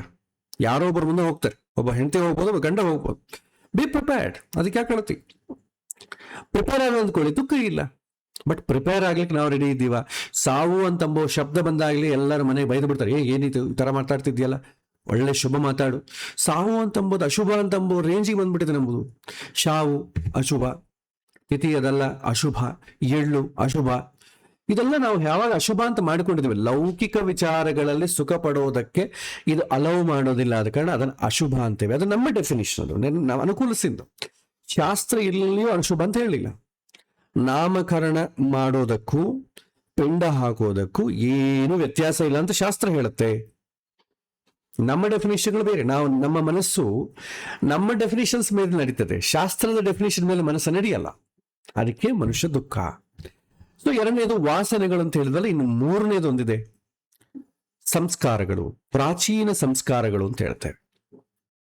ಇದನ್ನು ನಿಮಗೆ ಎಕ್ಸ್ಪ್ಲೈನ್ ಮಾಡಬೇಕಾದ್ರೆ ಒಂದು ಸಣ್ಣದು ವಿಚಾರ. ನಾವು ಜ್ಯೋತಿಷ್ಯ ಕಲ್ತಿದ್ದೇವೆ ಅಥವಾ ಪೌರೋಹಿತ್ಯ ಕಲ್ತಿದ್ದೇವೆ. ಸ್ಟಾರ್ಟಿಂಗ್ ಕಲಿಯೋ ಕಾಲಕ್ಕೆ ಏನಿರುತ್ತೆ, ನಮಗೆ ಆ ಮಂತ್ರಗಳು ಆವಾಗೇ ಬಂದಿರುತ್ತೆ, ತಪ್ಪು ಹೋಗ್ತದೆ. ಕೆಲವೊಮ್ಮೆ ಮಂತ್ರಗಳ ಬಾಯಿಪಾಠ ಬರಲ್ಲ, ಪುಸ್ತಕ ನೋಡ್ಕೊಂಡು ಮಾಡ್ತೇವೆ. ಮನೆಗೆ ನಾವು ನಮ್ಮಷ್ಟಕ್ಕೆ ನಾವೇ ಯಾವುದೋ ಒಂದು ಸತ್ಯನಾರಾಯಣ ಬರ್ತವೋ ಅದನ್ನು ನಾವೇ ಪುಸ್ತಕ ಇಟ್ಕೊಂಡು ಮಾಡ್ತೀವಲ್ಲ, ಅಥವಾ ವಿಷ್ಣು ಸಹಸ್ರ ನಾವು ಪುಸ್ತಕ ಇಟ್ಕೊಂಡು ಓದ್ತೀವಲ್ಲ. ಓದ್ತಾ ಇದ್ದಾಗೇನೆ ಒಂದು ಪ್ರೋಗ್ರಾಮ್ ಮಾಡಿಸ್ತೀವಿ. ಮಾಡಿಸಿ ಬಂದ ಮೇಲೆ ಅವರು ಸಂಭಾವನೆ ಕೊಡ್ತಾರೆ, ಸಂಭಾವನೆ ಸಿಕ್ಕಿತು. ಜೊತೆಗೆ ಏನಾಯ್ತು, ನಿಮಗೆ ಸತ್ಯನಾರಾಯಣ ವ್ರತವೋ ಪೂಜೆಯೋ ಹೋಮವೋ ಮಾಡಿಸುವ ಅನುಭವ ಬಂತು ಫಸ್ಟ್ ಟೈಮ್ ಹೋದಾಗ. ಸೆಕೆಂಡ್ ಟೈಮ್ ಏನಾಗುತ್ತೆ, ಅದು ಹೆಲ್ಪ್ ಆಗುತ್ತೆ. ಆಲ್ರೆಡಿ ನಾವು ಹಿಂದೆ ಮಾಡಿಸಿದ್ವಲ್ಲ, ಅದೇ ತರ ಮಾಡಿಸೋಣ. ಈ ತರ ಒಂದು 100 ಪ್ರೋಗ್ರಾಮ್ಸ್ ಮಾಡಿದ ಅನ್ಕೊಳ್ಳು, ಅವ್ನು ದೊಡ್ಡ ಪುರೋಹಿತ, ಹಿ ಇಸ್ ಅನ್ ಎಕ್ಸ್ಪರ್ಟ್. ಪುಸ್ತಕ ಬೇಕಿಲ್ಲ, ಏನು ಬೇಕಿಲ್ಲ, ಆರಾಮ ಮಾಡಿಸಿಬಿಡ್ತಾನೆ. ಏನಾಯ್ತು, ಪ್ರತಿಯೊಂದು ಕ್ರಿಯೆ ಮಾಡುವುದರಲ್ಲಿ ನಿಮಗೆ ಸಂಭಾವನೆಯೂ ಬರುತ್ತೆ, ಪ್ಲಸ್ ಎಕ್ಸ್ಪೀರಿಯನ್ಸು ಆ್ಯಡ್ ಆಗುತ್ತೆ. ಎಕ್ಸ್ಪೀರಿಯನ್ಸ್ ಏನೋ ಆ್ಯಡ್ ಆಗ್ತಾ ಹೋಗುತ್ತೆ. ಸಂಭಾವನೆ ನೀವು ಉಳಿಸಿಕೊಳ್ಬೋದು, ಖರ್ಚು ಮಾಡ್ಬೋದು, ಹಾಳು ಮಾಡ್ಬೋದು, ಯಾರಿಗೂ ಕೊಡೋದು ಬೀರುವಲ್ಲಿ ಇಟ್ಕೋಬಹುದು, ನಾನಾ ಥರ ಮಾಡ್ಕೋಬಹುದು. ಅದು ನಮ್ಮ ಕಂಟ್ರೋಲಲ್ಲಿ ಇರೋ. ಆದ್ರೆ ಎಕ್ಸ್ಪೀರಿಯನ್ಸ್ ಅಂತ ಅಂತೀವಲ್ಲ, ಇದು ಎಲ್ಲಿಗೂ ಹೋಗಲ್ಲ, ಇದು ಕಳಚಿಕೊಳ್ಳಿಕ್ ಆಗೋದೇ ಇಲ್ಲ, ಮರಿಲಿಕ್ಕೆ ಆಗೋದಿಲ್ಲ. ಇದು ಆಟೋಮೆಟಿಕ್ ಹೊರಟೋಗ್ತದೆ. ಒಂದ್ಸಲ ನೀವು ಮಂತ್ರವನ್ನ ಕಲಿಯೋ ಕಾಲಕ್ಕೆ ತಪ್ಪಾಗಿ ಕಲ್ತ್ಬಿಟ್ರೆ ಅಂದ್ಕೊಳ್ಳಿ, ನೀವು ಅದನ್ನ ಸರಿ ಮಾಡ್ಲಿಕ್ಕೆ ಆಗೋದೇ ಇಲ್ಲ. ಯಾಕೆಂತಂದ್ರೆ ಅದು ಸರಿ ಮಾಡಬೇಕು ಅಂತ ಒಂದು ಪುಸ್ತಕ ಇಟ್ಕೊಂಡ್ರು ಕೂಡ ಆಲ್ರೆಡಿ ನಿಮಗೆ ಬಂದಿರ್ತದೆ, ಅದ ಮೇಲೆ ಹಂಗೆ ಹೊರಟೋಗುತ್ತೆ. ನೀವು ಪ್ರೂಫ್ ಕರೆಕ್ಷನ್ ಮಾಡೋದು ನೋಡಿ, ಪ್ರೂಫ್ ಕರೆಕ್ಷನ್ ಮಾಡೋದು ಮೇಲೆ ನೋಡ್ಕೊಂಡ್ರೆ ಗೊತ್ತಾಗೋದಿಲ್ಲ, ಒಂದೊಂದು ಅಕ್ಷರ ನೋಡ್ಕೋಬೇಕು ಅವನು. ಯಾಕೆಂದ್ರೆ ಮನಸ್ಸು ಮೇಲೆ ಓದಿ ಮುಂದೆ ಹೊರಟೋಗ್ಬಿಡ್ತದೆ, ಅನುಭವ ಬಂದ್ಬಿಡ್ತದೆ. ಇದನ್ನೇ ಸಂಸ್ಕಾರಗಳು ಅಂತ ಕರಿತೇವೆ, ಹಳೆಯ ಮುದ್ರೆಗಳು. ನಾವು ಹಿಂದೆ ಅನುಭವಗಳು, ಈ ಜನ್ಮದ ಮಾತ್ರವೇ ಅಲ್ಲ, ಪ್ರತಿ ಜನ್ಮದ್ದು. ಪ್ರಕೃತಿಯಿಂದ ಆಗೋದು ಆ ಇನ್ಸ್ಟೆನ್ಸಿಗೆ ಆಗ್ತದೆ. ಇನ್ನು ವಾಸನೆಗಳಿಂದ ಆಗೋದು ಕೆಲ ಸಮಯ ಇರ್ತದೆ, ಅದಕ್ಕೊಂದು ಟೈಮ್ ಪೀರಿಯಡ್ ಅಂತ ಇರ್ತದೆ, ಡೈಲ್ಯೂಟ್ ಆಗೋಗ್ಬಿಡ್ತದೆ. ಸಂಸ್ಕಾರಗಳಲ್ಲಿ ರಿಕಾರ್ಡ್ ಆಗಿಬಿಟ್ರೆ ಡೈಲ್ಯೂಟ್ ಆಗಲ್ಲ, ಅದು ಪರ್ಮನೆಂಟ್ ಆಗಿಬಿಡ್ತದೆ. ಅದು ಪರ್ಮನೆಂಟ್, ಅದು ಕ್ಯಾರಿ ಫಾರ್ವರ್ಡ್ ಆಗುತ್ತೆ. ಒಂದು ಜನ್ಮದಲ್ಲಿ ನೀವು ಒಳ್ಳೆ ಕೆಲಸವನ್ನೇ ಮಾಡ್ತಾ ಇದ್ದೀರ ಅಂದ್ಕೊಳ್ಳಿ. ಒಳ್ಳೆ ಕೆಲಸ ಮಾಡೋದ್ರಿಂದ ಎರಡು ನಿಮಗೆ ಬೆನಿಫಿಟ್. ಒಂದು, ಪುಣ್ಯ ಬರುತ್ತೆ ಒಳ್ಳೆ ಕೆಲಸ ಮಾಡೋದ್ರಿಂದ. ಎರಡನೇದು, ಒಳ್ಳೆ ಕೆಲಸವನ್ನು ಮಾಡ್ಲಿಕ್ಕೆ ಬೇಕಾದಂತ ಎಕ್ಸ್ಪೀರಿಯನ್ಸ್ ಬರುತ್ತೆ. ನಾವು ಜ್ಯೋತಿಷ್ಯದಲ್ಲಿ ಕೂಡ ಇದನ್ನೇ ಕಲ್ತ್ಕೊಂಡಿದ್ದು. ನಾವು ಒಂದು ಗ್ರಹ ನಿಮಗೆ ಪರ್ಮನೆಂಟ್ ಕಾರಕ, ಟೆಂಪರರಿ ಕಾರಕ ಅಂತ ಹೇಳ್ತೀವಿ. ಸಹಜ ಕಾರಕ ಅಥವಾ ಆಧಿಪತ್ಯ ಕಾರಕತ್ವ ಅಂತ ಹೇಳುತ್ತೆ. ಸಹಜ ಕಾರಕತ್ವ ಅಂದ್ರೆ ಏನು, ನೀವು ಯಾವ ಜನ್ಮದಲ್ಲಿದ್ರೂ ಆ ವಿಷಯವನ್ನು ಸೂಚನೆ ಮಾಡ್ತೀರಿ. ಆಧಿಪತ್ಯ ಕಾರಕತ್ವ ಅಂದ್ರೆ ಈ ಜನ್ಮದಲ್ಲಿ ಮಾತ್ರ. ಸೊ ವಾಸನೆಗಳು ಪ್ರಕೃತಿಯಿಂದ ಆಗುವಂಥದ್ದು ಈ ಜನ್ಮಕ್ಕೆ ಮಾತ್ರ ಸೀಮಿತ, ಬರೋ ಜನ್ಮಕ್ಕೆ ಆಲೋಚನೆಗಳು ಬರಲ್ಲ. ಈ ಜನ್ಮದಲ್ಲಿ ನಾವು ಒಂದು ಬ್ರಾಹ್ಮಣನಾಗೋ ಒಂದು ಹಿಂದೂವಾಗೋ ಈ ಜನ್ಮದಲ್ಲಿ ಹುಟ್ಟಿದ್ದೇನೆ, ಹಾಗಾಗಿ ಈ ನಂಬಿಕೆಗಳು ಈ ವಾಸನೆಗಳು ಇದೆಲ್ಲ ಹೀಗೇ ಇರುತ್ತೆ. ಬರೋ ಜನ್ಮದಲ್ಲಿ ನಾನು ಕ್ರಿಸ್ಟಿಯಾನಿಟಿಯಲ್ಲೋ ಇಸ್ಲಾಮಲ್ಲೋ ಹುಟ್ಟಿದೆ ಅಂತ ಅಂದ್ಕೊಳ್ಳಿ, ಟೋಟಲ್ ಎಲ್ಲ ಚೇಂಜ್ ಆಗಿಬಿಡ್ತದೆ. ವಾಸನೆಗಳೆಲ್ಲ ಕೂಡ ಡೈಲ್ಯೂಟ್ ಆಗಿಬಿಡ್ತದೆ, ಯಾಕಂದ್ರೆ ಅಲ್ಲಿ ಬೇರೆ ವಾಸನೆಗಳು. ಆದರೆ ನಾವು ಒಳ್ಳೆ ಕೆಲಸವನ್ನು ಮಾಡಿದ್ದೀವಲ್ಲ, ಇಲ್ಲಿ ಬಂದು 4 ಜನಕ್ಕೆ ಹೆಲ್ಪ್ ಮಾಡಿ ಒಳ್ಳೆಯ ವಿಚಾರವನ್ನೇ ಗ್ರಹಣ ಮಾಡಿರ್ತೀವಲ್ಲ, ಆ ಎಕ್ಸ್ಪೀರಿಯನ್ಸ್ ಎಂಬುದನ್ನು ನಾವು ಸಂಸ್ಕಾರ ಅಂತೇವೆ. ನೀವು ನೆಕ್ಸ್ಟ್ ಜನ್ಮದಲ್ಲಿ ಎಲ್ಲಿ ಹುಟ್ಟಿದ್ರು ಕೂಡ, ಯಾವ ಮತದಲ್ಲಿ ಹುಟ್ಟಿದ್ರು ಕೂಡ ಒಳ್ಳೆತನ ಅಂತ ಅಂಬೋದು ಕಾಮನ್ ಆಗಿ ಬಂದ್ಬಿಡ್ತದೆ. ಅದನ್ನೇ ನಾವೇನಂತೀವಿ ಸನಾತನ ಧರ್ಮ ಅಂತ ಹೇಳ್ತೇವೆ. ಸತ್ಯ ಹೇಳೋದು, ಇನ್ನೊಬ್ಬರಿಗೆ ತೊಂದರೆ ಕೊಡದೇ ಇರೋದು, ಕಷ್ಟದಲ್ಲಿದ್ದವನಿಗೆ ಸಹಾಯ ಮಾಡೋದು, ಭಗವಂತನ ಮೇಲೆ ನಂಬಿಕೆ ಇಡೋದು, ಭಗವದ್ ಭಕ್ತರಲ್ಲಿ ಯಾವ ತರ ತೊಂದರೆ ಕೊಡದೇ ಇರೋದು, ನಾವು ಭಗವಂತನ ನಂಬುವುದು. ಆ ಭಗವಂತ ಯಾರು ಅಂತ ಕ್ಲಾಸಿಫಿಕೇಶನ್ ಬೇಡ, ಎಲ್ಲರಿಗೂ ದೇವರಿದ್ದಾರೆ. ನೀವು ಎಲ್ಲಿದ್ದೀರೋ ಅದು ದೇವರು. ಇನ್ನೊಬ್ಬರಿಗೆ ಪ್ರೂವ್ ಮಾಡೋದು ಬೇಕಾಗಿಲ್ಲ, ನಾನು ಈ ದೇವರೇ ಗ್ರೇಟ್ ಅಂತ ಹೇಳಿ. ನಾನು ನಂಬಿಕೊಂಡ್ರೆ ಸಾಕು. ಯಾಕಂದ್ರೆ ದೇವರನ್ನ ನಾವು ಡೈರೆಕ್ಟ್ ಆಗಿ ನೋಡಿಲ್ಲ. ನೀವು ಇಸ್ಲಾಮಲ್ಲಿ ಹುಟ್ಟಿದ್ರು ನೋಡೋಕ್ಕಾಗಲ್ಲ, ಇಲ್ಲಿ ಹುಟ್ಟಿದ್ರು. ಯಾಕಂದ್ರೆ ದೇವರಂತಂಬುದು ಒಂದು ಅನುಭವ, ಫಿಸಿಕಲ್ ಆಗಿ ಪ್ರೂವ್ ಮಾಡ್ಲಿಕ್ಕೆ ಆಗೋದಿಲ್ಲ. ಸೊ ಏನಾಯ್ತು, ನಿಮಗೆ ಎರಡು ತರ ಬೆನಿಫಿಟ್. ಒಂದು ಪುಣ್ಯ ಅಂತಂಬುದು ಬರುತ್ತೆ, ಎರಡನೇದು ಸಂಸ್ಕಾರ ಅಂತಂಬುದು ಬರುತ್ತೆ, ಎಕ್ಸ್ಪೀರಿಯನ್ಸ್ ಅಂತ ಅಂತೀವಿ. ಈ ಪುಣ್ಯದಿಂದ ನೀವು ಒಳ್ಳೆ ಪುಣ್ಯ, ಅದರಲ್ಲಿ ಇರೋದು ಏನಾದ್ರೂ ಎಲಿಮೆಂಟ್ಸ್ ಏನೇನು ಇರ್ತೀಯೋ ಆ ಎಲಿಮೆಂಟ್ಸ್ ಇಂದ ನೆಕ್ಸ್ಟ್ ಜನ್ಮದಲ್ಲಿ ನೀವು ಎಂತ ವಾತಾವರಣದಲ್ಲಿ ಹುಟ್ಟಬೇಕು ಅಂತ ಡಿಸೈಡ್ ಆಗ್ತದೆ. ಸಂಸ್ಕಾರದಿಂದ ಏನಾಗುತ್ತೆ, ನೆಕ್ಸ್ಟ್ ಜನ್ಮದಲ್ಲಿ ನೀವು ನಿಮಗೆ ಬರುವಂತ ದುಃಖ ದುಮ್ಮಾನಗಳು ಹೇಗೆ ಫೇಸ್ ಮಾಡಬೇಕು ಅಂತ ಗೊತ್ತಾಗುತ್ತೆ. ಯಾಕಂದ್ರೆ ಟ್ರೈನಿಂಗ್ ಅಂತೀವಲ್ಲ, ಇದೆ ಟ್ರೈನಿಂಗ್ ಅಂತಂಬೋದು ಶಾಶ್ವತವಾಗಿ ನಾವು ಒಂದೇ ಡಿಸಿಪ್ಲೈನ್ ಮಾಡಿಕೊಂತ ಹೋದರೆ ಅದು ಮುಂದಿನ ಜನ್ಮಕ್ಕೆ ಸಂಸ್ಕಾರ ಆಗ್ತದೆ. ಸಣ್ಣ ಮಕ್ಕಳು ಓದೋ ವಿಚಾರವೂ ಅಷ್ಟೇ. ನಾವು ಅದನ್ನು ಪದೇ ಪದೇ ಮತ್ತೆ ಮತ್ತೆ ಓದ್ತಾ ಆಚರಣೆಯಲ್ಲಿಟ್ಟಾಗ ಅದು ಹಾಗೆ ನೆನಪಾಗ್ಬಿಡ್ತದೆ. ಈಗ ಸಣ್ಣ ತಂದಾಗಿ ನಾನು ಇಂಜಿನಿಯರಿಂಗ್ ಮಾಡಿದೆ, ಸಣ್ಣ ತಂದಾಗ ಯಾವುದೋ ಒಂದು ಸೂತ್ರ ಹೇಳಿದ್ರೆ ನಾನು ಪ್ರೂವ್ ಮಾಡ್ಲಿಕ್ಕೆ ಆಗೋದಿಲ್ಲ, ಹೇಳಲಿಕ್ಕೂ ಬರಲ್ಲ. ಆದ್ರೆ ಚಿಕ್ಕ ತಂದಾಗಿಂದ ಹೇಳಿಕೊಟ್ಟಂತ ಮಂತ್ರವನ್ನು ನಾವು ಒಂದೇ ಹೇಳ್ಕೊಟ್ಟಿರ್ತಾರೆ ತಂದೆ, ಈ ಮಂತ್ರ ಬೆಳಿಗ್ಗೆ ಎದ್ದ ಸ್ನಾನ ನಂತರ ಹೇಳಬೇಕು. ಅದನ್ನ ಅಭ್ಯಾಸ ಮಾಡಿಕೊಂಡು ಜೀವನ ಪರ್ಯಂತ ಸಾಯೋ ತನಕ ಹೇಳ್ಕೊಳ್ತೇವೆ. ಅದು ಹಂಗೆ ಬಂದ್ಬಿಡ್ತದೆ. ಯಾಕಂದ್ರೆ ಆಚರಣೆಯಲ್ಲಿದೆ. ಯಾವುದು ಆಚರಣೆಗೆ ಬರ್ತದೋ ಅದು ನಮ್ಮ ಸಹಜ ಧರ್ಮ ಆಗ್ಬಿಡ್ತದೆ. ಅದನ್ನೇ ಸಂಸ್ಕಾರ ಅಂತೇವೆ. ಇದು ಮುಂದಿನ ಜನ್ಮಕ್ಕೂ ಕೂಡ ಕ್ಯಾರಿ ಫಾರ್ವರ್ಡ್ ಆಗುತ್ತೆ. ನಾವು ಒಳ್ಳೇದು ಮಾಡ್ತಾ ಇದೀವಿ ಅಂತ ಅಂದ್ಕೊಳ್ಳಿ, ನೆಕ್ಸ್ಟ್ ಜನ್ಮದಲ್ಲಿ ಆಟೋಮೆಟಿಕ್ ಆಗಿ ನೀವು ಒಳ್ಳೇದೇ ಮಾಡ್ತೀರಿ. ನಿಮ್ಗೆ ಶಾಸ್ತ್ರ ಓದೋದು ಬೇಕಾಗಿಲ್ಲ, ಯಾರ ಹತ್ರ ಹೇಳ್ಕೊಡೋದು ಬೇಕಿಲ್ಲ, ಯಾರನ್ನ ಹೇಳಿದ್ರು ಕೂಡ ನಾವು ಆ ತರ ಮಾಡಬಾರ್ದಲ್ಲ ಅಂತ ಅನ್ಸುತ್ತೆ. ಯಾಕಂದ್ರೆ ಹಿಂದಿನ ಜನ್ಮ ಸಂಸ್ಕಾರ. ಸೊ ಹಿಂದಿನ ಜನ್ಮ ಸಂಸ್ಕಾರದಿಂದ ಯೋಚನೆಗಳನ್ನ ಟ್ರಿಗರ್ ಮಾಡ್ತದೆ. ನಮ್ಮ ಯೋಚನೆಗಳು ಏನೇನು ಬರ್ತವೆ ಅದಕ್ಕೆ ಒಂದು ಕಾರಣ ಪ್ರಕೃತಿ, ಎರಡನೇ ಕಾರಣ ಮನಸ್ಸು, ಮೂರನೇ ಕಾರಣ ಪೂರ್ವ ಸಂಸ್ಕಾರ. ಜೀವಕ್ಕೆ ಅಂಟಿದಂತ ಅನಾದಿ ಗುಣ ಒಂದು ಚಿತ್ತ ಅಂತ ಬಾಕ್ಸ್ ಅಲ್ಲಿ ಸ್ಟೋರ್ ಆಗುತ್ತೆ ಎಲ್ಲ. ಇದು ಮನಸ್ಸೇನಾಗತ್ತೆ, ಟೆಂಪ್ರರಿ ಮೆಮರಿ, ರ್ಯಾಮ್ ಇದ್ದಂಗೆ. ಒಂದ್ಸಲ ಆಫ್ ಮಾಡಿ ಆನ್ ಮಾಡಿ ಎಲ್ಲ ಕ್ಲೀನ್ ಆಗಿಬಿಡ್ತದೆ.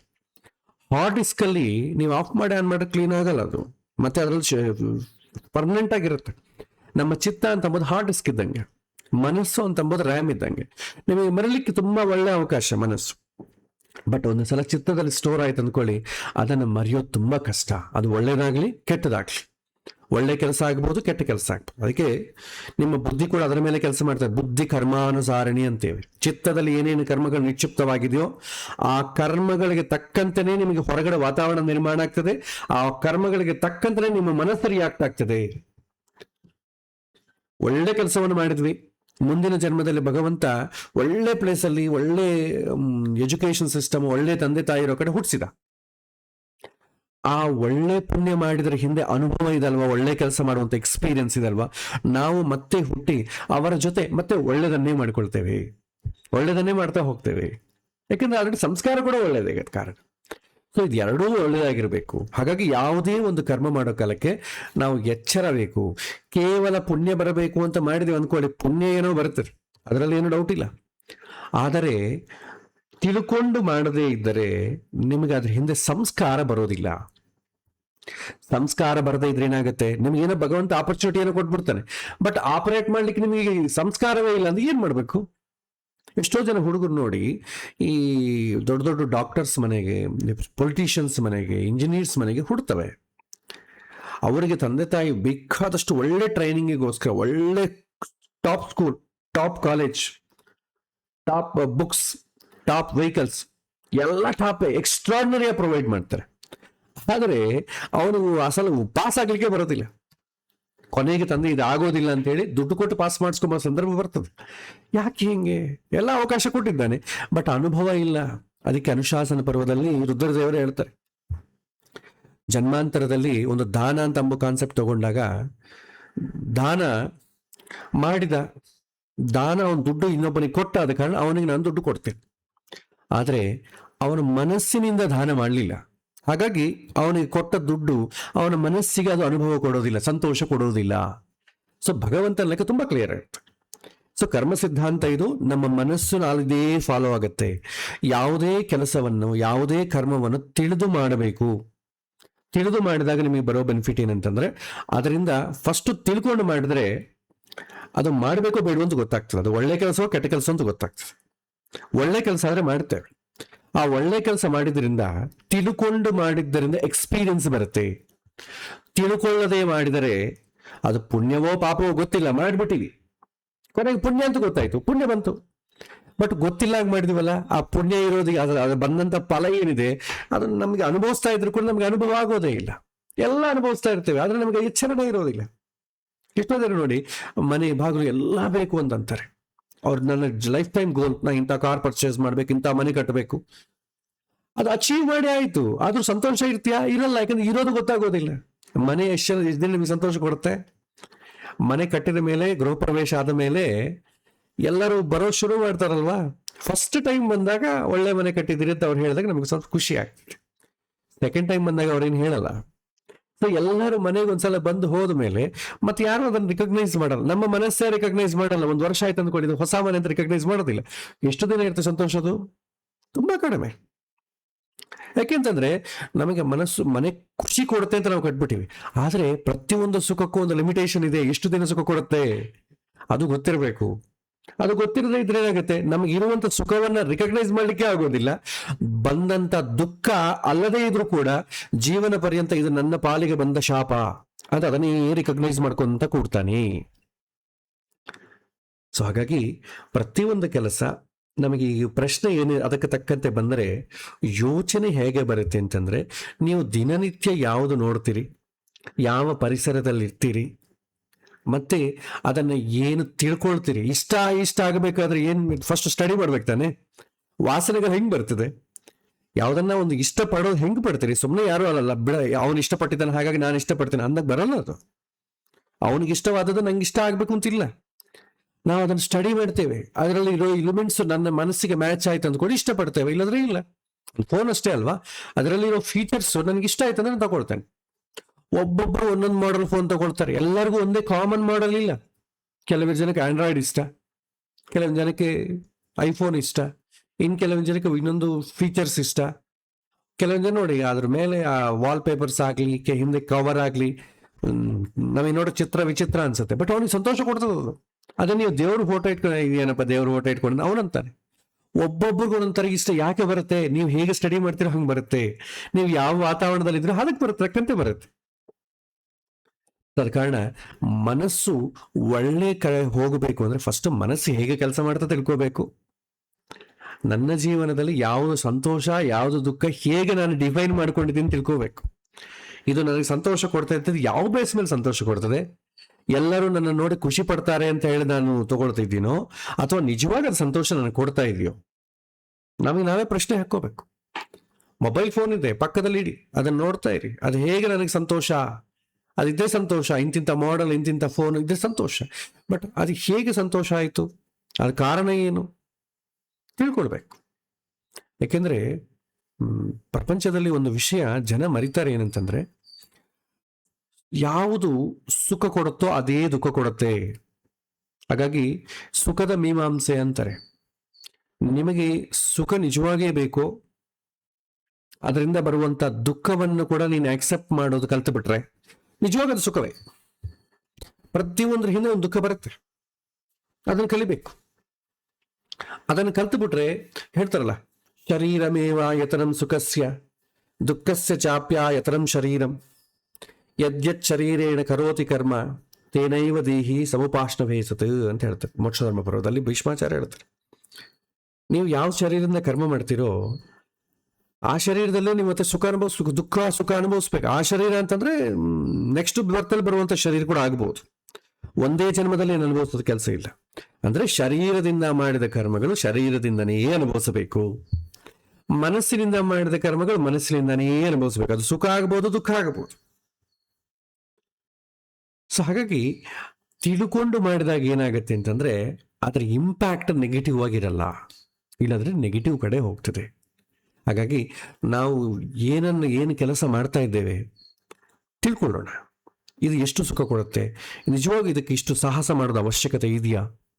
ಇದನ್ನು ದೃಷ್ಟಿಯಲ್ಲಿಟ್ಟುಕೊಂಡಾಗ ಸಂಸ್ಕಾರಗಳು ನಿಮಗೆ ಒಳ್ಳೆ ಯೋಚನೆಗಳ ಕಡೆ ಕರ್ಕೊಂಡು ಹೋಗ್ತದೆ. ಯಾಕಂದ್ರೆ ಪ್ರತಿಯೊಂದ್ಸಲ ನೀವು ಪ್ರಶ್ನೆ ಹಾಕೊಳ್ತೀರಿ, ಇದು ನನಗೆ ಅವಶ್ಯಕತೆ ಇದೆಯೋ ಇಲ್ಲವೋ. ಹಾಗೆ ಫಿಲ್ಟರ್ ಮಾಡಿ ಹೋದಾಗ ನಿಮಗೆ ಒಳ್ಳೆಯದು ಅಂತಂಬೋದು ಯಾವುದಿರುತ್ತೆ ಅದರ ಮೇಲೆ ಕಾನ್ಸಂಟ್ರೇಟ್ ಮಾಡುತ್ತೆ. ಒಳ್ಳೆಯದನ್ನೇ ಮನಸ್ಸು ಇಷ್ಟಪಡುತ್ತೆ. ಮನಸ್ಸು ಇಷ್ಟಪಟ್ಟದ್ದನ್ನು ನಾವು ಮಾಡಿಬಿಟ್ಟದು ಒಳ್ಳೇದೋ ಕೆಟ್ಟದ್ದೋ ಅಂದುಕೊಳ್ಳೋದಲ್ಲ. ಒಳ್ಳೆಯದು ಅಂತಂದ್ರೆ ಇಷ್ಟಪಡಬೇಕು.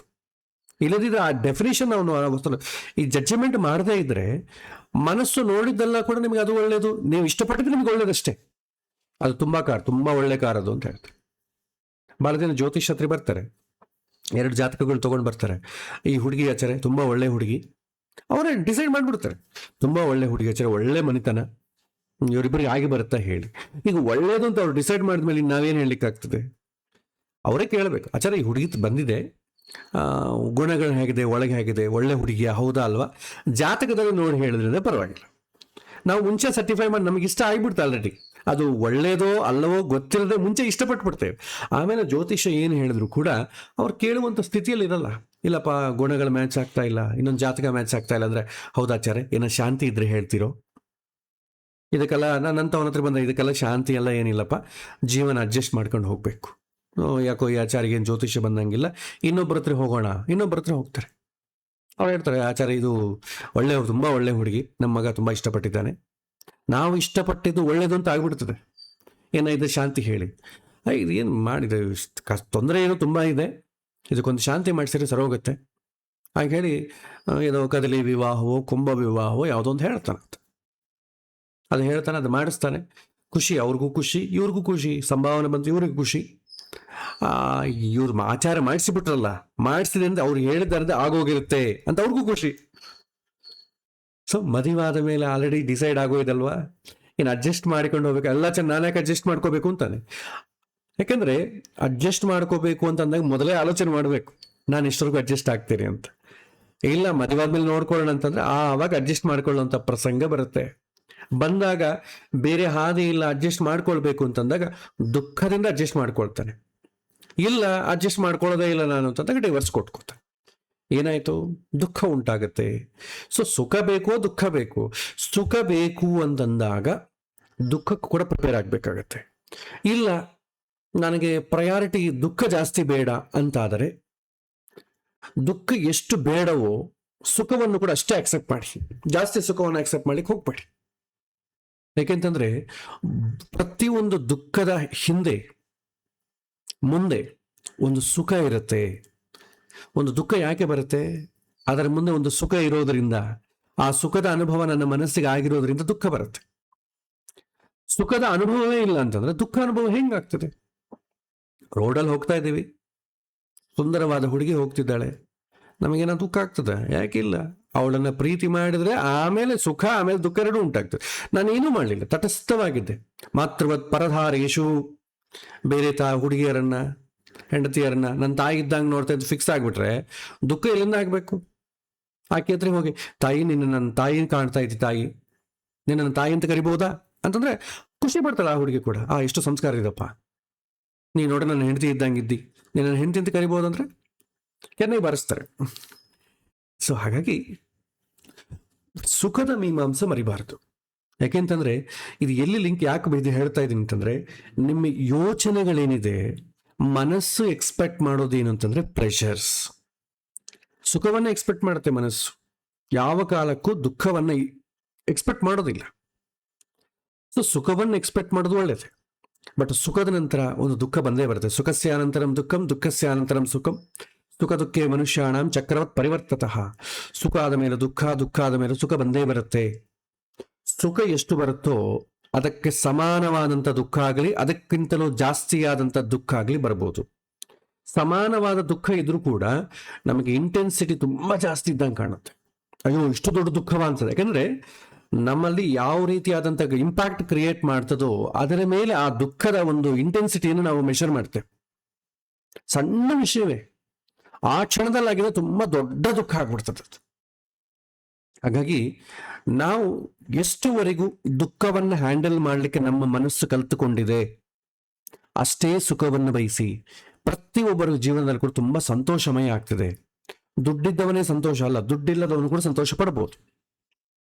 ದುಡ್ಡಿದ್ದವನಿಗೆ ಬೇಕಾದಷ್ಟು ಸುಖ ದ್ರವ್ಯಗಳಿರ್ತದೆ, ಅಟ್ ದ ಸೇಮ್ ಟೈಮ್ ಆ ದುಃಖವನ್ನು ಕೊಡ್ಲಿಕ್ಕೆ ಕೂಡ ಅದೇ ದ್ರವ್ಯಗಳ ಉಪಯೋಗ ಆಗ್ತದೆ. ದುಃಖದ ಇಂಟೆನ್ಸಿಟಿ ಜಾಸ್ತಿ ಇರುತ್ತೆ, ಸುಖದ ಇಂಟೆನ್ಸಿಟಿ ಜಾಸ್ತಿ ಇರುತ್ತೆ. ಕಾಮನ್ ಪರ್ಸನ್ ಅಥವಾ ಪೂರ್ ಪರ್ಸನ್ ತಗೊಳ್ಳಿ, ಸುಖ ಇಲ್ಲ, ದುಃಖನೂ ಇಲ್ಲ. ನೀವು ಒಂದು ಹಾಸ್ಪಿಟಲ್ಗೆ ಹೋಗ್ತೀರಿ, ಹಾಸ್ಪಿಟಲ್ಗೆ ಹೋದಾಗ ಯಾರೋ ಒಬ್ಬರು ಕರ್ಕೊಂಡು ಹೋಗಿರ್ತೀವಿ, ಮಿತ್ರನೋ ಅಥವಾ ಮನೆಗಿರೋ ಯಾರನ್ನೋ ಕರ್ಕೊಂಡು ಹೋಗಿರ್ತೇವೆ, ಶುಗರ್ ಟೆಸ್ಟ್ ಮಾಡಿಸ್ತೇವೆ, ಡಯಾಬಿಟಿಕ್. ರಿಪೋರ್ಟ್ ನೋಡ್ತಾನೆ ಡಾಕ್ಟರು, ಇಲ್ಲಪ್ಪ ಇನ್ನೊಂದು ಸ್ವಲ್ಪ ಕಂಟ್ರೋಲ್ ಮಾಡ್ಕೋಬೇಕಲ್ಲ, ಸ್ವಲ್ಪ ಜಾಸ್ತಿ ಆಯಿತು, ಸೊ ಎಷ್ಟು ಟ್ಯಾಬ್ಲೆಟ್ ಹಿಂಗೆ ಬಳಸಿ ಹಂಗೆ ಬಳಸಿ ಅಂತ ಹೇಳ್ತಾ ಇರ್ತಾರೆ. ಆ ರಿಪೋರ್ಟ್ ಬರೋ ತನಕ ಯಾರು ಟೆಸ್ಟಿಗೆ ಒಳಗಾಗಿದ್ದಾನೋ ಅವನಲ್ಲಿ ಟೆನ್ಷನ್ ಶುರುವಾಗ್ತದೆ. ಜಾಸ್ತಿ ಬರುತ್ತೋ ಕಡಿಮೆ ಬರುತ್ತೋ, ಜಾಸ್ತಿ ಬರುತ್ತೋ ಕಡಿಮೆ ಬರುತ್ತೋ, ಈ ಟೆನ್ಷನ್ ಶುರುವಾಗ್ತದೆ.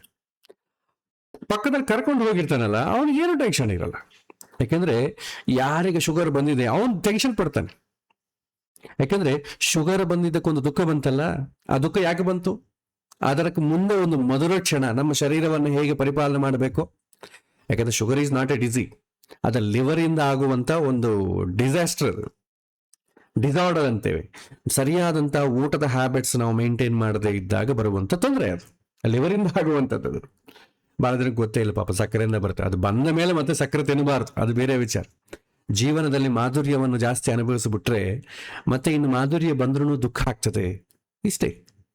ಜಾಸ್ತಿ ಸುಖವನ್ನು ಪಟ್ಬಿಟ್ರೆ ಅಂದ್ಕೊಳ್ಳಿ, ಅದಕ್ಕಿಂತಲೂ ಮೇಲೆ ಇರುವಂತ ಸುಖ ಪಟ್ರೆ ನಿಮ್ಗೆ ಆನಂದ ಆಗ್ತದೆ. ಅದಕ್ಕಿಂತಲೂ ಕಡಿಮೆ ಆಯ್ತು ಅಂದ್ಕೊಳ್ಳಿ, ಆನಂದ ಇರಲ್ಲ. ದೊಡ್ಡ ಒಂದು ಬ್ಯಾಂಕಲ್ಲಿ AGM GM ಆಗಿ ರಿಟೈರ್ ಆಗಿರ್ತಾರೆ. ರಿಟೈರ್ ಆದ್ಮೇಲೆ ಮತ್ತೆ ನಿಮ್ಮನ್ನು ತಗೊಳ್ತೀವ್ರಿ, ಚಿಕ್ಕ ಬ್ರಾಂಚ್ ಮ್ಯಾನೇಜರ್ ಮಾಡ್ತೀವಿ ಅಂತಂದ್ರೆ ಒಪ್ಕೊಳ್ತಾನೆ ಆತ. ದೊಡ್ಡ ಪೋಸ್ಟ್ ಮಾಡಿ, ಚಿಕ್ಕ ಪೋಸ್ಟ್ ಮಾಡಿ ಯಾರ ಕೈ ನಿಲ್ಲೊಂದ್ರೆ ನಿಲ್ತಾರ? ಯಾರು ಮಾಡಲ್ಲ. ಸೊ ಹಾಗಾಗಿ ಸುಖ ಆದ ಮೇಲೆ ದುಃಖ ಬಂದೇ ಬರುತ್ತೆ, ದುಃಖ ಆದ ಮೇಲೆ ಸುಖ ಬಂದೇ ಬರುತ್ತೆ. ಇದರ ಪ್ರಪೋರ್ಷನ್ ಹೆಂಗಿರುತ್ತೆ, ಇಂಟೆನ್ಸಿಟಿ ಅಂದ್ರೆ ಸುಖಕ್ಕಿಂತಲೂ ದುಃಖದ ಇಂಟೆನ್ಸಿಟಿ ಜಾಸ್ತಿ ಇರುತ್ತೆ. ಯಾಕೆಂದ್ರೆ ಮನಸ್ಸು ಆ ಸುಖ ದುಃಖಗಳನ್ನ ಒಂದು ರೀತಿಯಾದಂಥ ಸ್ಟಡಿ ಮಾಡಲ್ಲ. ಅದಕ್ಕಾಗಿ ಯಾವಾಗ ದುಃಖ ತೊಂದರೆಯೇ ಕೊಡುತ್ತೆ. ಇದು ಪ್ರತಿಯೊಬ್ಬರ ಜೀವನದಲ್ಲಿ ಕಾಮನ್. ಹಾಗಾಗಿ ಯಾವುದೇ ಒಂದು ಆಲೋಚನೆ ಮಾಡಬೇಕಾದ್ರೂ, ಒಂದು ಇದು ನನಗಿಷ್ಟ, ಇದು ನನಗಿಷ್ಟ ಇಲ್ಲ ಅಂತಂಬ ಒಂದು ಕನ್ಕ್ಲೂಷನ್ ಬರಬೇಕಾದ್ರೂ ಸ್ಟಡಿ ಮಾಡಿ, ರೀಸ್ಟಡಿ ಮಾಡಿ. ಆಲ್ರೆಡಿ ಸ್ಟಡಿ ಮಾಡ್ಲಂಗೆ ನಾವೆಲ್ಲ ಒಪ್ಕೊಂಬಿಟ್ಟೆ ಆಯ್ತು. ರೀಸ್ಟಡಿ ಮಾಡಿ, ನಿಜವಾಗಿಯೂ ನಾನು ಇಷ್ಟ ಅಂತ ಏನು ಹೇಳ್ತಾ ಇದ್ದೀನಿ, ಇದು ನಿಜವಾಗಿ ನನಗೆ ಇಷ್ಟವ, ಅದರಲ್ಲಿರುವಂಥ ಒಳ್ಳೆ ಪಾಯಿಂಟ್ಸ್ ಏನು, ಅದರಲ್ಲಿರುವಂಥ ನನ್ನ ನೆಗೆಟಿವ್ ಪಾಯಿಂಟ್ಸ್ ಏನು. ಒಳ್ಳೆ ಪಾಯಿಂಟ್ಸ್ ಅನ್ನು ನಾನು ರೆಡಿ ಇದ್ದೀನಿ ನಾನು ಅನುಭವಿಸ್ಲಿಕ್ಕೆ. ಈ ದುಃಖವನ್ನು ಕೂಡ ಅಕ್ಸೆಪ್ಟ್ ಮಾಡ್ಲಿಕ್ಕೆ ನಾನು ರೆಡಿ ಇದ್ದೀನಾ ನೋಡಿ. ರೆಡಿ ಇಲ್ಲ, ಅದಕ್ಕೆ ದೂರ ಇರಿ. ಯಾಕೆಂತಂದ್ರೆ ನಿಮಗೆ ಬಯಸಿದ್ರೆ ತಾನೇ ದುಃಖ ಬರುತ್ತೆ, ಬಯಸದೇ ಇದ್ರೆ ದುಃಖ ಬರೋದೇ ಇಲ್ಲ. ಯಾವುದೋ ಒಂದು ಬಯಸಿ ಕೈ ಹಾಕಿ ಇದು ಬೇಕು ಅಂತ ನಿಮ್ಮ ಮನಸ್ಸು ಇದು ಬೇಕೇ ಬೇಕು, ಇದು ಹೀಗೆ ಇರಬೇಕು ಅಂತ ಒಂದು ನಿರ್ಮಾಣ ಮಾಡಿಬಿಡ್ತದೆ. ಆವಾಗ ಎಷ್ಟು ಬೇಕು ಅಂತ ಬಯಸುತ್ತೆ, ಅದು ಬರದೇ ಇದ್ದಾಗ ದುಃಖ. ಅದ್ರಲ್ಲಿ ನೀವು ಬಯಸಲೇ ಇಲ್ಲ, ದುಃಖ ಹೇಗೆ ಬರ್ತದೆ? ನಿಮ್ಮ ಮನಸ್ಸಲ್ಲಿ ತಾಟೇ ಇಲ್ಲ ಅಸಲು. ಇದು ನನಗಿಷ್ಟ, ಬೇಕೇ ಬೇಕು, ಇದು ನನಗಿಷ್ಟ ಇಲ್ಲ, ಜೀವಮಾನದಲ್ಲಿ ನನಗೆ ಬೇಡೇ ಬೇಡ, ಈ ಎರಡೂ ಇಲ್ಲವೇ ಇಲ್ಲ. ಅವನಿಗೆ ದುಃಖವೇ ಇಲ್ಲ. ಹೇಳ್ತಿದ್ದಲ್ಲ, ಶುಗರ್ ಟೆಸ್ಟ್ ಮಾಡೋನಿಗೆ ಕರ್ಕೊಂಡು ಹೋಗಿರ್ತಾನಲ್ಲ, ಅವನಿಗೆ ಟೆನ್ಷನ್ ಇಲ್ಲ. ಯಾಕೆಂದ್ರೆ ಅವನಿಗೇನು ಪ್ರಾಬ್ಲಮ್ ಇಲ್ಲ, ಅವನು ಶುಗರ್ ಇಲ್ಲಿ ಆರಾಮಿದ್ದಾನೆ. ಅದ ಕಾರಣ ಆ ರಿಪೋರ್ಟ್ ಅಲ್ಲಿ ಒಳ್ಳೇದು ಬಂದ್ರು ಕೆಟ್ಟದ್ದು ಬಂದ್ರು ಅವರಿಗೆ ಆಗುವಂಥದ್ದು ತೊಂದರೆ ಏನೂ ಇಲ್ಲ. ಸೊ ಇದು ಸುಖ ದುಃಖಗಳ ಮೀಮಾಂಸೆಯನ್ನು ಕೂಡ ನಾವು ತಿಳ್ಕೊಳ್ಬೇಕು. ಇದು ಲಿಂಕ್. ಇದು ಈ ಪ್ರಶ್ನೆ ಬಂದಿದ್ದು ಯಾವುದಕ್ಕೆ ಅಂತಂದ್ರೆ, ಯಾವುದೋ ಯೋಚನೆಗಳು ಬರುತ್ತೆ, ನಮ್ಮ ಕಂಟ್ರೋಲ್ ಇಲ್ಲದಂತ ಯೋಚನೆಗಳು ಬರುತ್ತೆ. ಆ ಯೋಚನೆಗಳು ಬಂದಾಗ ಇದನ್ನು ಹೇಗೆ ನಿಯಂತ್ರಣ ಮಾಡಬೇಕು ಅಂತ ಪ್ರಶ್ನೆಯಲ್ಲಿ ಬಂದಂಥದ್ದೇ ಈ ಪ್ರಶ್ನೆ. ಸೊ ನಾವಿಲ್ಲಿ ತಿಳ್ಕೊಳ್ಬೇಕಾದ್ರೆ ನಮಗೆ ಮನಸ್ಸು ಯೋಚನೆ ಮಾಡುವ ಬಗೆ ಹೇಗೆ ಅಂತಂದ್ರೆ, ಪ್ರಕೃತಿಯನ್ನು ನೋಡಿದಾಗ ಇಮಿಡಿಯೇಟ್ಲಿ ಯೋಚನೆ ಬರುತ್ತೆ. ಒಬ್ಬ ವ್ಯಕ್ತಿಯ ಒಬ್ಬ ಪರ್ಸನ್ ನೋಡಿದ ಅಂದ್ಕೊಳ್ಳಿ, ಇಮಿಡಿಯೇಟ್ಲಿ ಅವನ ಹಿಂದಿರುವಂತ ಬಂಧನ ಎಲ್ಲ ನೆನಪಾಗ್ತದೆ. ನೀವು ಅವನು ನೋಡಲೇ ಇಲ್ಲ ಅಂದ್ಕೊಳ್ಳಿ, ನಿಮಗೆ ನೆನಪೇ ಬರೋದಿಲ್ಲ. ಚಿಕ್ಕ ಚಿಕ್ಕ ಇಂಟೆನ್ಸಿಟಿ ಆದ್ರೆ, ವಾಸನೆ ಇಲ್ಲ, ಫಸ್ಟ್ ಟೈಮ್ ಸೆಕೆಂಡ್ ಟೈಮ್ ಆದ್ರೆ ಈ ತರ, ಅದು ಅವ್ರ ಜೀವಮಾನದಲ್ಲಿ ಅವ್ನು ಕಾಣಿಸ್ಲೇ ಇಲ್ಲ ಅಂದ್ರೆ ನಿಮ್ಗೆ ಅಸಲು ಥಾಟ್ಸೇ ಬರಲ್ಲ. ಇದು ಒಂದು ರೀತಿ. ಇದರಿಂದ ತಪ್ಪಿಸಿಕೊಳ್ಳೋದು ತುಂಬಾ ಸುಲಭ. ಯಾಕೆಂತಂದ್ರೆ ನೀವು ಒಂದು ಎನ್ವೈರನ್ಮೆಂಟ್ ಚೇಂಜ್ ಮಾಡ್ಬೋದು, ಒಂದು ವಿಷಯವನ್ನು ಚೇಂಜ್ ಮಾಡ್ಬೋದು, ಮನುಷ್ಯನನ್ನು ಚೇಂಜ್ ಮಾಡ್ಬೋದು. ಫ್ರೆಂಡ್ಶಿಪ್ ತಗೊಳ್ಳಿ, ಅವ್ನು ತುಂಬಾ ಕಷ್ಟ ಅಂತಂದ್ರೆ ಅವ್ನು ಬಿಟ್ಟು ಬಿಡ್ತೇವೆ, ಇನ್ನೊಬ್ಬನ ಫ್ರೆಂಡ್ಶಿಪ್ ಮಾಡ್ಕೊಳ್ತೇವೆ. ಚಿಕ್ಕ ಹುಡುಗರು ಹಂಗೆ ಮಾಡ್ತಾರೆ. ಏನಾಯ್ತು, ಅದಲ್ಲಿಗೆ ಮುಗಿದೋಯ್ತು. ಸೊ ಇದು ಮೊದಲು ಮಾಡ್ಬೋದು. ನಮಗೆ ಯಾವುದು ದುಃಖವನ್ನು ಕೊಡ್ತದೋ ಅದು ಕಡಿಮೆ ಇಂಟೆನ್ಸಿಟಿ ಆಗಿದ್ರು ಜಾಸ್ತಿ ಇಂಟೆನ್ಸಿಟಿ ಆಗಿದ್ರು ಮಾಡಬೇಕಾದಂಥ ಮೊದಲ ಕೆಲಸ ಏನಂತಂದ್ರೆ, ಪ್ರತ್ಯಕ್ಷವಾಗಿ ನಮ್ಮನ್ನು ಹೇಗೆ ಟ್ರಿಗರ್ ಮಾಡ್ತವೆ ಅದರಿಂದ ದೂರ ಇರಬೇಕು. ಬೇರೆ ಊರಿಗೆ ಹೋಗೋದಾಗ್ಲಿ, ಬೇರೆ ವಿಷಯವನ್ನು ಥಿಂಕ್ ಮಾಡೋದಾಗ್ಲಿ, ಬೇರೆ ಕಾಲೇಜಲ್ಲಿ ಸೇರೋದಾಗ್ಲಿ, ಇದು ಮಾಡಿದಾಗ ಇಂಟೆನ್ಸಿಟಿ ಕಡಿಮೆ ಆಗ್ತದೆ. ಅದು ಮಾಡಿದ ಮೇಲೆ ನೆಕ್ಸ್ಟ್ ಏನು ಮಾಡ್ಬೋದು? ಸಂಸ್ಕಾರಗಳಿಂದ ಆದದ್ದು ನಿಮಗೆ ನೀವು ನೋಡದೇ ಇದ್ರೂ ಕೂಡ ನೆನಪಾಗ್ತಾನೇ ಇರುತ್ತೆ. ಪ್ರೀತಿ ಮಾಡಿದಾಗ ನಿಮಗೆ ಅವರು ಪ್ಲೇಸ್ ನೋಡೋದು ಬೇಕಿಲ್ಲ, ಆಟೋಮೆಟಿಕ್ ಮನಸ್ಸು ಕಣ್ಣು ತೆಗೆದ್ರು ಅವರೇ ಇರ್ತದೆ, ಕಣ್ಣು ಮುಚ್ಚಿದ್ರು ಅವರೇ ಇರ್ತದೆ. ಸುಖ ಕೊಡೋದು ಅವರೇ, ದುಃಖ ಕೊಡೋದು ಅವರೇ. ಆ ಸಮಯದಲ್ಲಿ ಏನು ಮಾಡಬೇಕು? ಇಮಿಡಿಯೇಟ್ಲಿ ಮಾಡಬೇಕಾದೇನಂತಂದ್ರೆ, ನಾವು ಯೋಚನೆ ಮಾಡೋದ್ರಿಂದ ಸುಖ ಆಗತ್ತೋ ದುಃಖ ಆಗತ್ತೋ, ಇದು ಎಲ್ಲಿ ಮುಗಿಯುತ್ತೆ? ಸುಖ ಎಂಬುದು ಎಲ್ಲಿ ಸಿಗತ್ತೆ? ಇದಕ್ಕೆ ಪರ್ಮನೆಂಟ್ ಪರಿಹಾರ ಏನು? ಪರ್ಮನೆಂಟ್ ಪರಿಹಾರ ಶಾಸ್ತ್ರ ಹೇಳೋದೊಂದೇ, ಮರ್ತು ಬಿಡೋದಷ್ಟೆ. ಮರಿಬೇಕು ಅಂದ್ರೆ ಹೀಗೆ ಮರಿಬೇಕು, ಅದು ಕೂಡ ಒಂದು ದೊಡ್ಡ ಒಂದು ಕಲೆ. ಅದು ಮನಸ್ಸನ್ನ ನೀವು ಮನಸ್ಸಿನ ಬಗ್ಗೆ ತಿಳ್ಕೊಳ್ಬೇಕು. ಹೋಗೋ ಕಾಲಕ್ಕೆ ಮರೆಯೋದು ಕೂಡ ಬರುತ್ತೆ. ಎಲ್ಲರಿಗೂ ಮರೆಯಕ್ಕೆ ಬರಲ್ಲ. ಅಯ್ಯೋ ಹೆಂಗ್ರಿ ಮರೆಯೋದು, ಇಷ್ಟು ದೊಡ್ಡ ಪ್ರಾಬ್ಲಮ್ ಆಯ್ತು, ಮರಿಬೇಕಂದ್ರೆ ಹೆಂಗಾಗ್ತದೆ, ನೀವೇನೋ ಸುಲಭವಾಗಿ ಹೇಳ್ಬಿಡ್ತೀರಿ. ಆದ್ರೆ ಅದು ಕೂಡ ಒಂದು ಕಲೆ. ಮರಿಬೇಕು ಅಂತಂದ್ರೆ ಅದ್ರ ಬಗ್ಗೆ ತಿಳ್ಕೊಬೇಕು, ಅದ್ರ ಬಗ್ಗೆ ಏನು ಸ್ಟಡಿ ಮಾಡಿ, ಅದು ಏನಾದರೂ ನೆಗೆಟಿವ್ ಆಗಿ ಏನಾದರೂ ಇಂಪ್ಯಾಕ್ಟ್ ಮುಂದೆ ಇನ್ನ ಮಾಡುತ್ತೆ ಅಂತಂದಾಗ ನಾವು ಮರ್ತು ಬಿಡ್ತೇವೆ. ತುಂಬಾ ಸುಲಭ ಮರೆಯೋದು, ಆದ್ರೆ ಅದೊಂದು ಕಲೆ. ಕಲ್ತ್ಕೊಳ್ಬೇಕು, ಶಿಕ್ಷಣ ತಗೊಳ್ಬೇಕು. ಮರೆಯೋದು ಕೂಡ ಶಿಕ್ಷಣ ತಗೊಳ್ಬೇಕಾಗತ್ತೆ. ಬಟ್ ಈಸಿ, ಶಾಸ್ತ್ರ ಪ್ರಕಾರ ಇದು ಈಸಿ. ನಾವು ಕೂಡ ಅಷ್ಟೇ, ಅದರಿಂದ ತುಂಬಾ ಇಂಪ್ಯಾಕ್ಟ್ ಆಗುತ್ತೆ ಅಂತಂದಾಗ ಅಯ್ಯೋ ಬೇಡ ಬೇಡಪ್ಪ, ಶುದ್ಧಿಯೇ ಬೇಡ, ಮರ್ತು ಬಿಡೋಣ, ಆಟೋಮೆಟಿಕ್ ಮರ್ತು ಬಿಡ್ತೇವೆ ನಾವು. ಆದ್ರೆ ನಮಗೆ ಗೊತ್ತಿರಲ್ಲ ಅಷ್ಟೇ. ಸೊ ಮರಿಬೇಕು. ಎರಡನೇದು, ಒಳ್ಳೆ ಕಡೆ ಒಳ್ಳೆ ಹವ್ಯಾಸಗಳನ್ನ, ಒಳ್ಳೆ ವಾಸನೆಗಳನ್ನ, ಒಳ್ಳೆ ಕೆಲಸವನ್ನು ಮಾಡುವಂಥದ್ದು ತಗೋಬೇಕು. ಬೇರೆ ಕೆಲಸವನ್ನು ಮಾಡಬೇಕು. ಅದರಲ್ಲಿ ಬ್ಯುಸಿ ಆಗ್ಬಿಟ್ಟು ಅಂದ್ಕೊಳ್ಳಿ, ಇದು ನೆನಪಾಗಲ್ಲ. ಇದು ಸೆಕೆಂಡ್ ಲೆವೆಲಲ್ಲಿ ಮಾಡುವಂಥದ್ದು. ಇನ್ನು ಥರ್ಡ್ ಲೆವೆಲಲ್ಲಿ ಸಂಸ್ಕಾರಗಳ ಜೀವನದಲ್ಲಿ ಹಂಗೆ ಆಯ್ತು ಅಂದ್ಕೊಳ್ಳಿ. ಪ್ರತಿ ಜನ್ಮದಲ್ಲಿ ಹುಟ್ಟಿದಾಗ ನಾವು ಕೆಟ್ಟದಕ್ಕೆ ಅಡಿಕ್ಟ್ ಆಗ್ತೇವೆ, ಕೆಟ್ಟ ಕೆಲಸವನ್ನೇ ಮಾಡ್ತೇವೆ, ಮನಸ್ಸು ಕೆಟ್ಟ ಕಡೆಯೇ ಆಲೋಚನೆ ಮಾಡ್ತದೆ. ಈ ಸಮಯದಲ್ಲಿ ಏನ್ ಮಾಡಬೇಕು? ಪ್ರಯತ್ನ ಪೂರ್ವಕವಾಗಿ ಒಳ್ಳೆ ಕಡೆಗೆ ಹೋಗ್ಲಿಕ್ಕೆ ಪ್ರಯತ್ನ ಮಾಡಬೇಕು. ತುಂಬಾ ಕಷ್ಟ ಆಗ್ತದೆ, ಆದ್ರೂ ಪ್ರಯತ್ನ ಮಾಡ್ಲೇಬೇಕು. ಎಲ್ಲೊಂದು ಕಡೆ ಸ್ಟಾರ್ಟ್ ಮಾಡ್ಲೇಬೇಕು. ಈ ಸಲ ಸ್ವಲ್ಪ ಪ್ರಯತ್ನ ಮಾಡಿದ ಅಂದ್ಕೊಳ್ಳಿ, ಬರೋ ಸಲ ಇನ್ನೊಂದು 2 ಹೆಜ್ಜೆ ಜಾಸ್ತಿ ಆಗ್ತೀವಿ. ಹಾಗೆ ಹಾಕಿ ಹಾಕಿ ಎಲ್ಲೋ ಒಂದು ಕಡೆ ನಮ್ಮ ಮನಸ್ಸು ಮತ್ತೆ ಒಳ್ಳೆ ಸಂಸ್ಕಾರಗಳು ಹೊಂದುತ್ತೆ. ಸ್ವಲ್ಪ ಟೈಮ್ ತಗೊಳತ್ತೆ. ಅದು ಒಂದು ಜನ್ಮ ಆಗ್ಬೋದು, ಜನ್ಮಗಳಾಗ್ಬೋದು. ಅದಕ್ಕೆ ನಾವು ಮಾಡುವಂತ ಕೆಲಸದ ಮೇಲೆ ಎಷ್ಟು ಎಷ್ಟು ಇಂಟೆನ್ಸಿಟಿನ ಮಾಡ್ತಾ ಇದ್ದೀವಿ ಮೇಲೆ ಹೋಗ್ತದೆ. ಸುಖ ಜಾಸ್ತಿ ದಿನ ಅನುಭವಿಸಿದ್ರೆ ದುಃಖ ಕೂಡ ಜಾಸ್ತಿ ದಿನ ಬರ್ತದೆ. ಹಾಗಾಗಿ ಈ ಡೆಫಿನಿಷನ್ ನಾವು ಜೀವನದಲ್ಲಿ ನಮಗೆ ಕೊಡೋ ಡೆಫಿನಿಷನ್ಸ್ ಮರಿಬಾರ್ದು.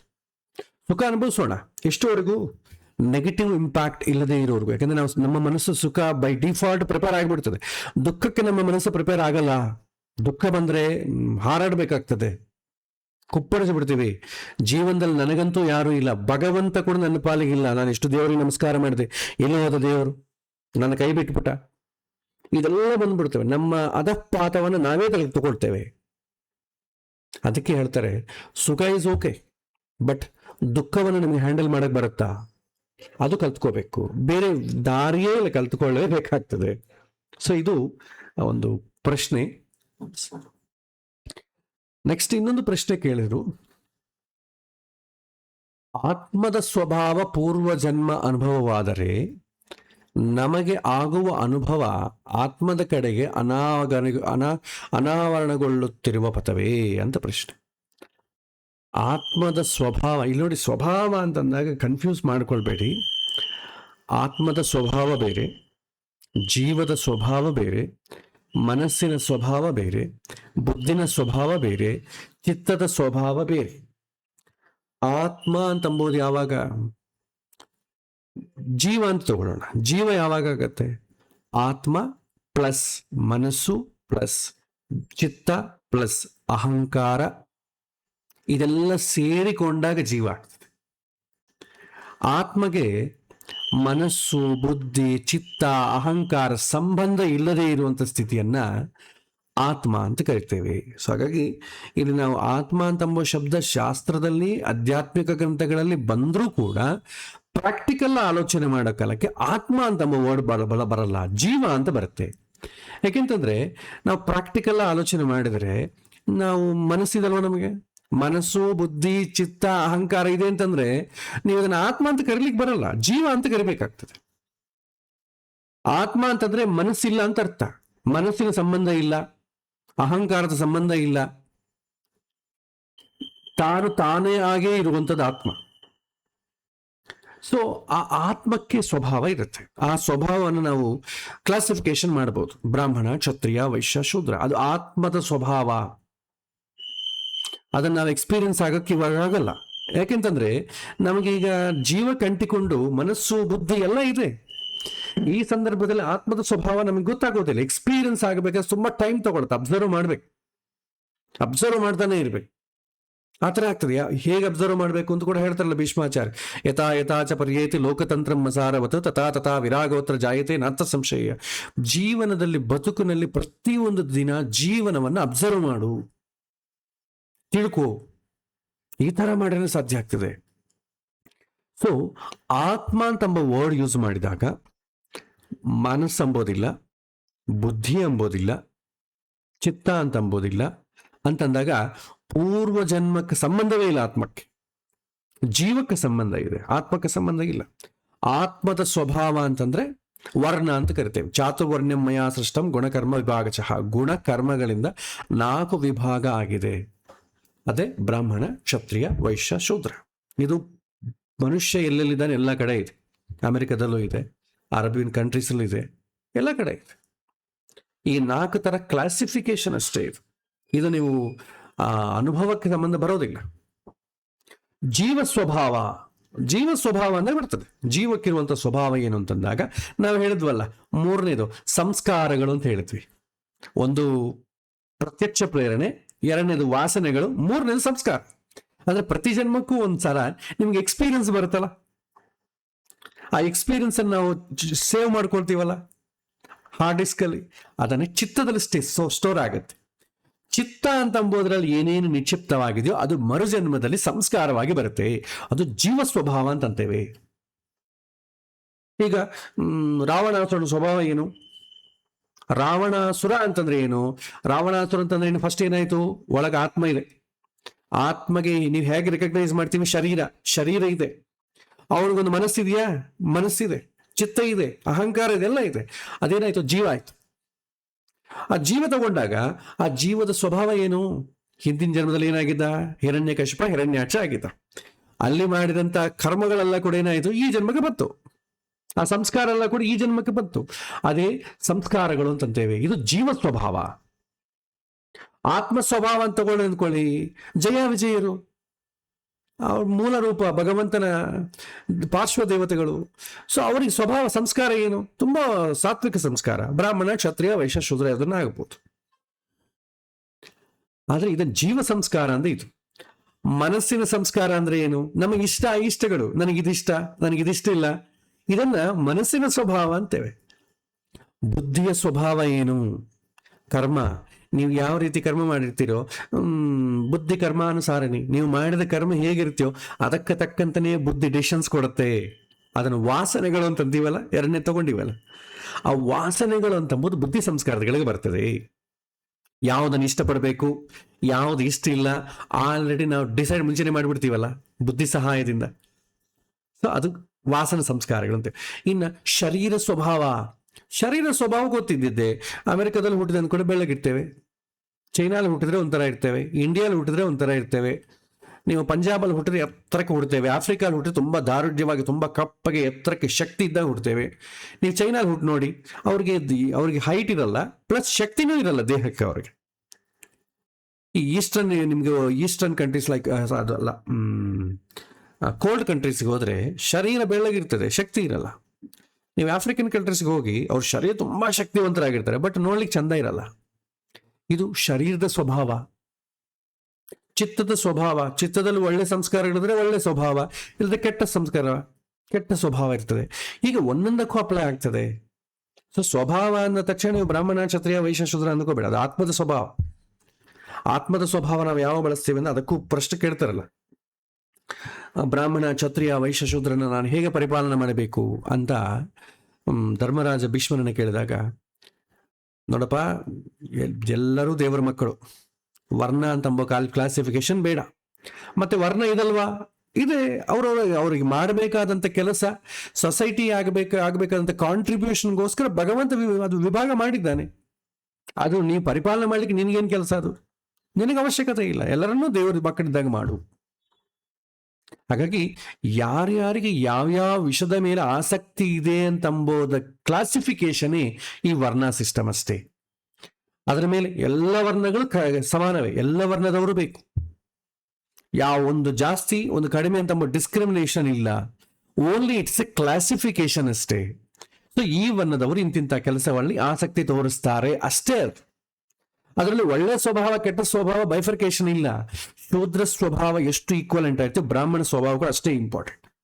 ಈ 4ರಲ್ಲಿ ಯಾವುದು ಜಾಸ್ತಿ ಇಲ್ಲ, ಯಾವುದು ಕಡಿಮೆ ಇಲ್ಲ. ಸೊ ನೋಡೋ ದೃಷ್ಟಿ ಮೇಲೆ ಹೋಗ್ತದೆ. ಹಾಗಾಗಿ ಭಗವಂತನ ವಿಚಾರದಲ್ಲಿ ಯಾವ ತರ ಡಿಸ್ಕ್ರಿಮಿನೇಷನ್ ಇಲ್ಲ. ಜೀವ ಆಗಿ ಬಂದು ಭೂಮಿಗೆ ಬಂದು ಎಲ್ಲ ಡಿಸ್ಕ್ರಿಮಿನೇಷನ್ ಮಾಡಿಕೊಳ್ತಾನೆ, ಒಬ್ಬನ್ ಜಾಸ್ತಿ ಒಬ್ಬನ ಕಡಿಮೆ, ಆ ಡಿಸ್ಕ್ರಿಮಿನೇಷನ್ ಆಗ್ತದೆ.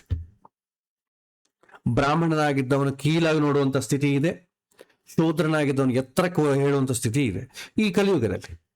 ಅದೇ ನೀವು ದ್ವಾಪರ ಯುಗದಲ್ಲಿ ಕೃತಯುಗದಲ್ಲಿ ನೋಡಿದ್ರೆ ಶೂದ್ರನ ತುಂಬಾ ಕೀಳ ನೋಡ್ತಿದ್ರು, ಬ್ರಾಹ್ಮಣನ ತುಂಬಾ ಮೇಲೆ ನೋಡ್ತಿದ್ರು. ಇದು ಬದಲಾಗ್ತಾ ಹೋಗುತ್ತೆ. ಈ ಒಂದು ಡಿಸ್ಕ್ರಿಮಿನೇಷನ್ಗೆ ಭಗವಂತನ ಸೃಷ್ಟಿಗೆ ಸಂಬಂಧ ಇಲ್ಲ, ಅದು ನಾವು ಮಾಡಿಕೊಂಡದ್ದು. ಸಮಾಜ ಯಾವಾಗ ವರ್ಣ ಬದಲಾಗ್ತಾ ಹೋಗುತ್ತೋ ಈ ತರ ಅನಾಹುತಗಳಾಗ್ತದೆ, ಅದಕ್ಕೆ ಯಾರೂ ರೆಸ್ಪಾನ್ಸಿಬಲ್ ಅಲ್ಲ.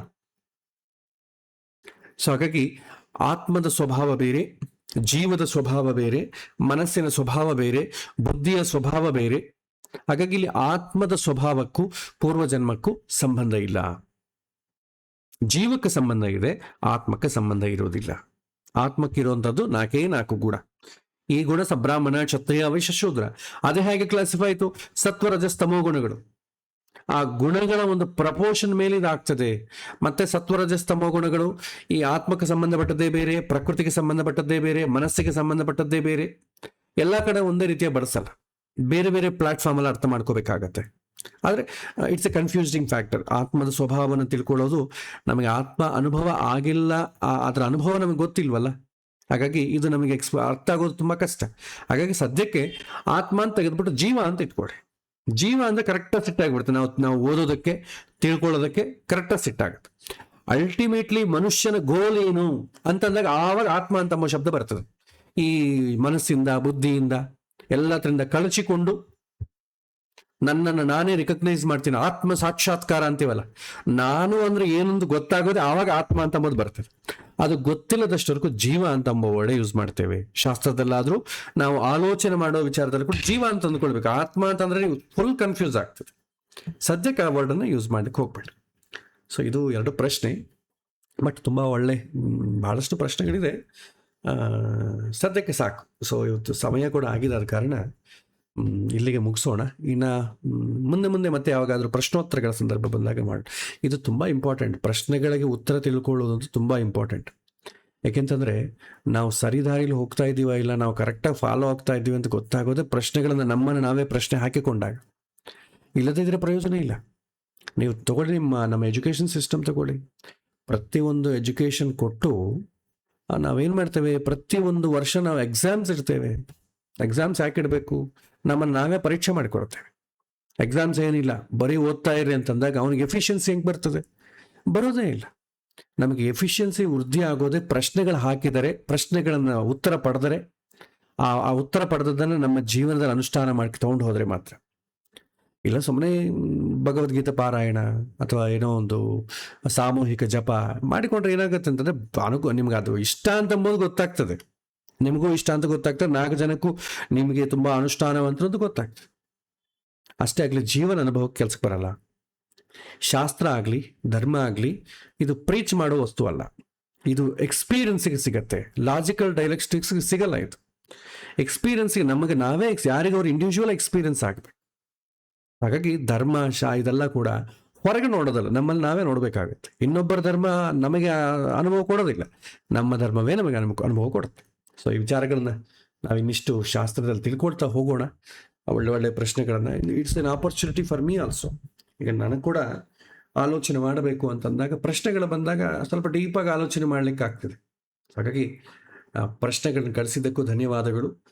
ಪ್ರಶ್ನೆಗಳಿಗೋಸ್ಕರ ಒಂದು ಸೆಷನ್ ಇಟ್ಟು ನಿಮ್ಮೆಲ್ಲರ ಸಹಕಾರ ತುಂಬಾ ಅಭಿನಂದನೀಯ. ಸೊ ಇವತ್ತಿನ ಪಾಠ ಇಲ್ಲಿಗೆ ಮುಗಿಸ್ತೇನೆ. ಶ್ರೀಕೃಷ್ಣ ಅರ್ಪಣಮಸ್ತು.